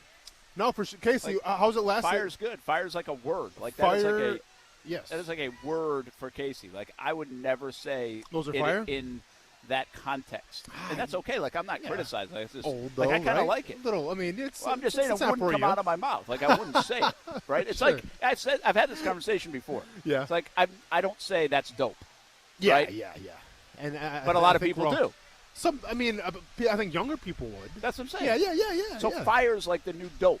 Well, fire's been around for a while. It's just, but fire is in the same realm of dope. Yeah. Yes. By the way, would fire be a thing without the emojis? I mean, I was saying fire before emojis came out. Really? I mean, fire was getting used back in college. Get out of here. And then we also used to say chire as in char, broil, then fire, and we combined them, say chire. Casey? Huh. Casey Chire? didn't do that. Chire? That was more of a Murray State thing. Yeah, that's a new one, but Yeah. I can get with it, though. Yeah. It's all right. But Casey, any update on the concession stands? Anything crazy that you encountered on Friday? I'll tell you what's crazy is the location in which we went to was supposed to have barbecue, and they had no barbecue. Oh, wow. Yeah. So then I politely asked the guy if it's because he heard I was coming and I'm kind of big, so like he thought I was going to eat all his barbecue. Yep. And he said no, or he said yes, and I said, oh, that's kind of messed up. Oh, that's actually really mean. So he was playing it up on TV, I think, or on radio, or on whatever we're on, social media. You can catch us on Twitter, Facebook, YouTube, Twitch. Right now, you'd be seeing us live from Top Golf if you're watching there, here on Action Sports Jax on ESPN 690. That is something we didn't think we'd encounter, Casey. Some places have limited their menu even at concession stands because of COVID. Huh. Yeah, I didn't see that one coming. And I'll tell you what, I bet, like, there are some things that are hard to get from a food standpoint even. Okay. Right? Like, to get in to your concession stand, whether, I don't know, maybe it's chicken, whatever. Sure. I don't know if there's a shortage on chicken. Well, chicken wings, right? Isn't there like a shortage on chicken There was, wings? yes. So that might be more difficult. Avocados, maybe? I never thought of that, No. but it might be more Is there a difficult shortage than on tater tots, though? Do they have them at your location currently? They do. They have them at Top Golf. See, they're know, good. So I just ordered them. I'm sitting here at Top man. Golf right now, and I'm staring at the clubs. Was anybody going to tell me that I was using the ladies' clubs the whole time, or no? I didn't even look. How do you know that was a ladies' club? Because the ladies' clubs are blue and they're on the right, and the men's clubs are on the left and they're silver. Yep, that is true. And there were employees that walked by me and saw me swing, and nobody said anything. Where does that even say that? Like, is that a legit thing? Yeah. Like blue Top- versus No, the that's silver? a real right. thing. Yeah, top right says women's and then men's and then left. Oh, okay. See, I never have to do that because I have to always go get. Oh, I you have to get my lefty. You get your own lefties. Yeah, I got my bag. Yep. I didn't bring my bag. Yeah. Some people do, but they got a bag over here. Yep. So here I am using. I mean, that's fine. They felt great, actually. Maybe a little more forgiving, possibly. They maybe could have been. Maybe a little softer. They could have been. That's right. I liked how they felt. Not gonna lie. So there you go. Hey, make sure you check out Top Golf. You got the mini golf right there. Yep. Kids adults, doesn't matter. Mini golf course, it's beautiful. It's done. If you haven't been here because of the pandemic, well, that's a new thing here at Top Golf. One-of-a-kind course and good for kids' birthday parties and events. And Josh Scobie's going to be here at 5 o'clock. Tell you about an event that's coming up. And also, they have fall leagues over here. I think if I didn't work my hours that I worked, I think that would be kind of fun, right? You come over here and play in a league, 4 to 6 man teams. Starts at 6:30, coming up in late September. Yeah. And so if you can go register at topgolf.com/leagues, and they've got theme nights and giveaways. And so, hey, you can either come with the family or you can get away from the family. There you go, right? man. I like it. And play in a league. Say, I got my golf league. I used to run into the golf leagues all the time when I was a kid because I tried to go play like in the afternoon after school. Mm-hmm. And in Rhode Island, especially during the hot time, like it was a lot of 9-hole courses. That's the course I'd go play. Mm-hmm. And they had leagues. Like you couldn't, if you didn't get out in time, you had no chance of playing because that's where they made a lot of their money. Okay. So Top Golf's adopted the league thing, and they've had it for years. But it's kind of cool that they got a fall league, and it starts the 27th. It's on Mondays, 6:30. You can go to topgolf.com/leagues to register. 5 o'clock, Tuesdays at Top Golf. Josh Scobie's going to join us here in a little bit, and we will talk some football. Yep. But not all football. Scobie's a well-rounded guy. He is. He's well, we think he's a well-rounded guy. Well, no, I mean, I mean he's a big golfer, so I'm super excited to talk PGA Tour for an hour. I can't wait for that. But thankfully, it's AEW Dynamite, so anything that you guys will say with golf, I will always counter with sure AEW Dynamite. Well, and I'm telling you right now, I dare you guys to talk about golf the whole time. I'm not sure he's ready for that. I was doing some homework this morning, so I'm on ready. golf or AEW? No, AEW. I'm not doing homework on golf. Come on. I'm not doing homework on golf. What does it do homework on? We have picks. I mean, I literally tied Casey for the most wins in our golf segment. I didn't do 1 ounce of studying. It's very random. So is that a shot at me, or are you bragging about yourself, or what's the situation? Casey, you know what? Can shot you take at that the sport. shot is the question. Shot at the sport, Casey. It's a shot at the sport, sir. Hey, Casey, you see Brooks Koepka's comments, the Ryder Cup? Yeah, I saw your tweet. That's how I saw him. I mean, what happened? He was basically like, more drama. I do my thing, and I don't want to be a part of a team. Sure. Essentially, is what he said. Sure. And I don't know, man. I mean, hey, Koepka, if you want me on your side on this thing, like the Ryder Cup's my favorite sporting event, okay? So if you're going to hurt Team USA to get the Ryder Cup away from the Euros, then I don't want you on the team. You go to your own private country club and play your own round of golf and go watch your TV when you're done and put it down and go work out and don't play on the team then. That's fine. So just so we're clear, Brooks Koepka made the Ryder Cup team and now he's complaining because he's on it? Yeah, do you know the latest actually on Koepka? Because he had a wrist injury the last tournament. Yeah. It looks like he's still going to be able to play, though. Well, I believe he is there, and I think that's where those comments came from because they're all there. Well, not all of them, but most of them are in Wisconsin already. Kind of already there, okay. Yeah, working out as a team, but maybe he's not because he doesn't want to be on the team. Ryder Cup's next week, though, not this weekend. Yeah, next week. And even someone that's pretty interested in the PGA Tour like myself, I found out the season for this new season starts this week, and I had no idea until about 2:45. They put it down for about a week. Well, what's interesting is John Rahm, Hideki Matsuyama are in the field, and that's not something you see after the season just ended. That's a good point, and Rahm's obviously playing in the Ryder Cup. So, did I see there? He's the only top 10 player in the world in the Ryder Cup on Team Europe. I'm pretty sure. Yeah, that would sound right because guys like Rory and them have fallen out of that standing. Yeah, pretty wild. Speaking of wild, AEW, CM Punk tonight on commentary. Gonna have us go on commentary tonight for AEW. So AEW Dynamite taking place it's not going to get in the way of anything with you, right? So I can say what time it starts. Yeah, we're clean on Tuesday. 8 to 10. Yep, 8 to 10. Check it out, everybody. Hey, I don't want to disrespect Fox or CBS. That was good looking. Yeah. Good looking out. Yeah. Hey, Derek Carr, we just heard a soundbite on Derek Carr coming in. Yeah. I think he was off throwing the ball at times. Like there was some gifts out there like Derek Carr throwing the Waller. He had 19 targets, by the way. Happy birthday, Darren Waller. Waller's been unbelievable. I saw a stat today. His last 6 games are just so ridiculous, like ridiculous. In the NFL. John Gruden says best player I've ever coached. It might be a little bit of hyperbole, but we'll see. But Derek Carr showed me a lot. Like I actually came out of that game thinking, wow, man, this guy is. again, if you get through some of the mud on some of these guys, what comes out on the other side? Derek Carr went toe-to-toe with Lamar Jackson, the Baltimore Ravens. He threw for 427 yards against the Ravens defense. No, for sure. And this was the type of win that Gruden really needed, right? Because I don't know how much of a hot seat Gruden is on right now. I don't know, the 10-year contract. No, for sure. But being an offensive-minded coach, your offense has to show up, and that offense won the game. Now, it didn't look perfect, obviously. I mean, it was the longest first half of my entire life because when you target Darren Waller 10 times in the first half and 2 of those balls actually get completed, yeah, it's going to be a long first half for everybody. But at the end of the day, they won the game. That's the most important part, and it was because of their offense. Yeah, and it was shades of Max Crosby and company as well. Well, I think they did some things. You obviously made some critical plays and key plays on defense. Yeah. But it begs the question, I think that's what these guys were talking about this morning, is he now going to get into that elite category? I'm not ready to go there on Derek Carr. I think you still see some things. But I think it was a big moment for him, and that was a big moment to open that stadium, and a big moment, like you said, for Gruden. Listen, the Raiders, I think the Raiders are going to be good, man. I've got them in as a sleeper playoff team coming out of the AFC, and I don't think a lot of people do. But I think they've slowly been better every year with Gruden and Mayock. Yeah. And I think, is this the year? And they've got a dangerous player in Waller. I don't know if they've got enough on the outside. Ruggs is okay. Yeah. Jacobs can be very special, and now they've added to their defense. So I'm telling you, man, I think it's a playoff team. I think the Raiders are going to get it done this year. Yeah, we'll see. Playing in the West, it can be competitive out there.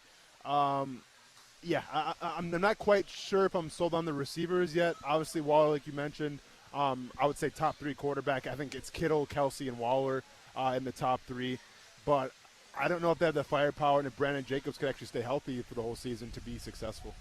Yeah, Josh Jacobs. I'm sorry, I said and Brandon. Yeah, Josh way back Jacobs. in the Wayback Machine. Yeah, man. Brandon Jacobs. Yep. My bad. By the way, Broncos placed Jerry Jeudy on injured reserve along with Ronald Darby, promoted Nate Hairston and Kendall Hinton. Remember the guy that played quarterback for them from their practice squad. Jeudy and Darby will be able to return, according to Ian Rappaport. Just came out moments ago, and I don't think that's a surprise. But how much does it hurt Jerry Jeudy being out for Teddy Bridgewater? Keep in mind, Bridgewater is not even Tyrod Taylor in terms of movement. No. This is a different guy. He's not going to make a lot of high percentage. He's not afraid to take off though either. Nah, he can do it, but he's not going to that chase on play and the prayer play. I don't know if Teddy's making that play. That's my point.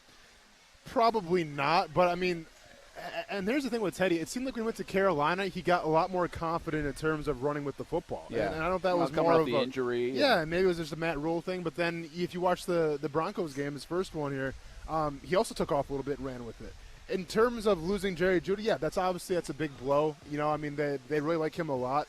But they have guys. Cortland Sutton, who people forget about because he was hurt last year. Yeah. But the year before that was an absolute stud. They got KJ Hamler, Tim Patrick. So, they're – in terms of wide receiver threats, you got to take them more seriously than you took Houston. I would say so. Listen, and with all due respect to Brandon Cooks, but I've talked to some folks that think the Jags are just going to absolutely get the doors blown off them by Denver. But between that defense and what they have, because defensively they really look good on paper.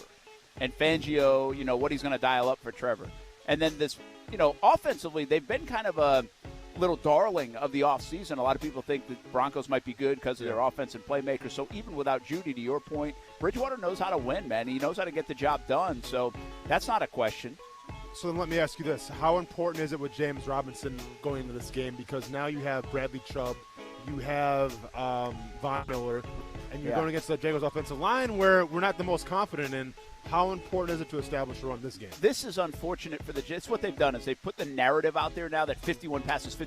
So what are they going to do? They're going to react, and they're going to hand off. Well, guess what? Denver knows that.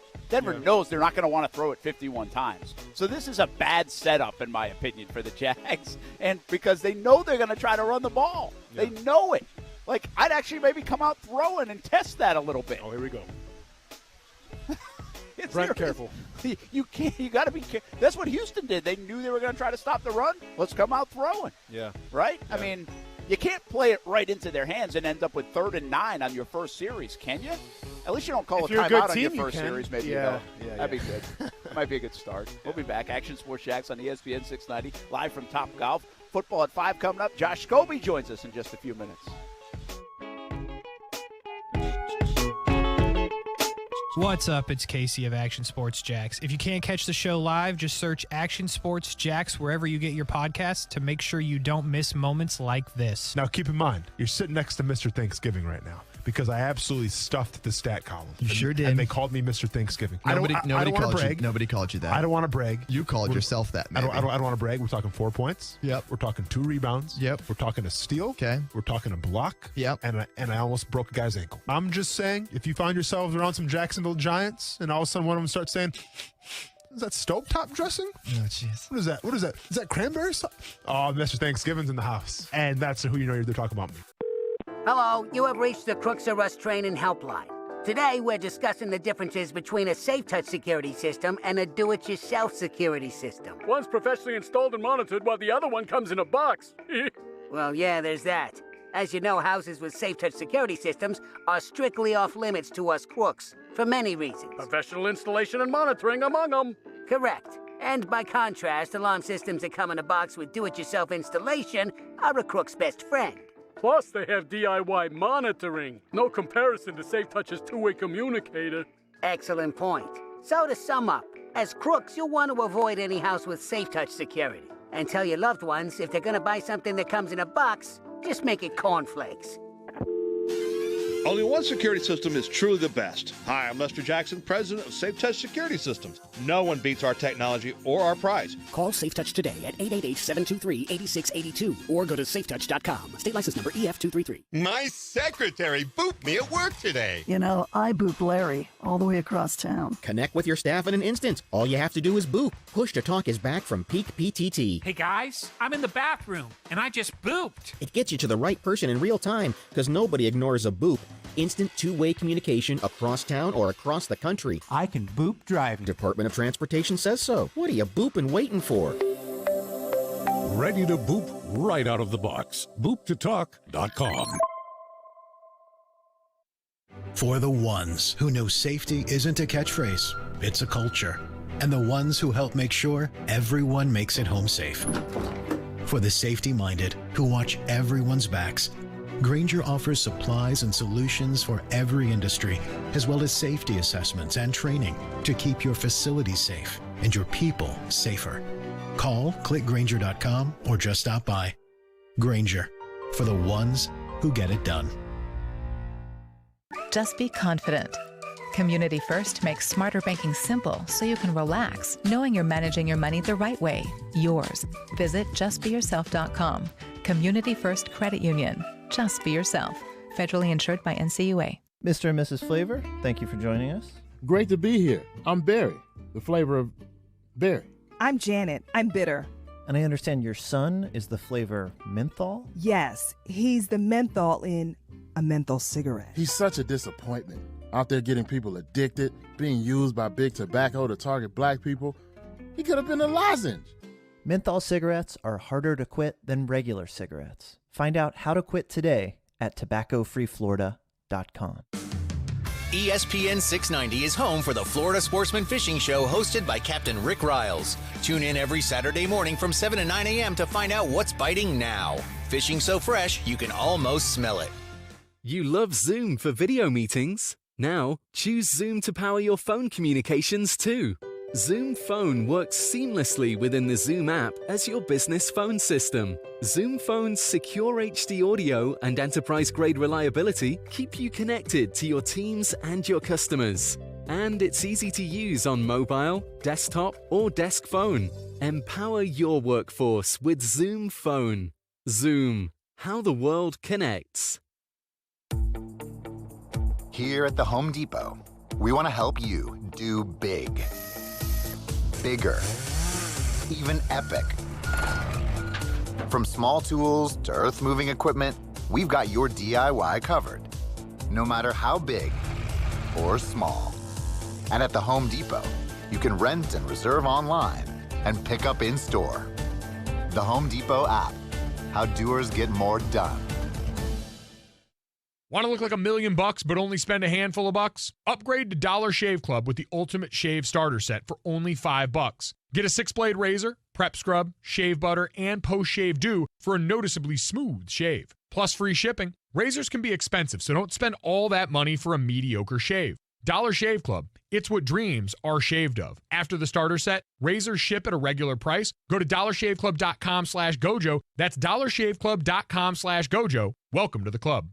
Listen to ESPN 690 anytime, anywhere, on any device. Whether you're at home or on the go, get the latest on the Jags, FSU, the Jumbo Shrimp, and Action Sports Jacks on Odyssey.com. That's AUDACY.com or on ESPN690.com. This is an exciting time to be following the Brewers, and like you, I'm enjoying every minute of it. While we're taking it all in, I wanted to take a minute to share some news with you. On May 25th, 2007, I took the field for the first time in a Major League uniform. Today, more than 14 years later, I have decided to officially retire as an active player. While it's impossible to summarize my emotions right now, what I feel most is one simple thing: gratitude. And I just wanted to take the time to say thank you. That is Ryan Braun. Yep, the Hebrew Milwaukee Hammer. Brewer, great. The Hebrew Hammer, Brent. Can I say great? Great? Yeah, but careful because the whole steroid thing, you know, it kind of rubbed a lot of people the wrong way. That's really interesting, right? Like Ryan Braun, I remember for the steroid era, he got popped for. Yeah. And he got suspended. Yep. But I don't get the sense that's like what everybody remembers him for. Like I think he's kind of overcome that, playing after the fact for so long. Yeah. I don't know, but you know better because you follow the Brewers. For like, sure. How do you think they remember him in Milwaukee? Okay, so in Milwaukee, there's a few thoughts I feel like. So number one, when Brett Favre left, that was a rough time to be a Packers fan. Well, Braun kind of took over the fandom of like the next great player. And I remember being in college. We went to a Twins series in Minnesota, and we made the giant banner that said, "Who needs Brett when you have Braun?" And that's what our sign said, because like we were that in on Ryan Braun, because at the time, the dude was playing out of his mind.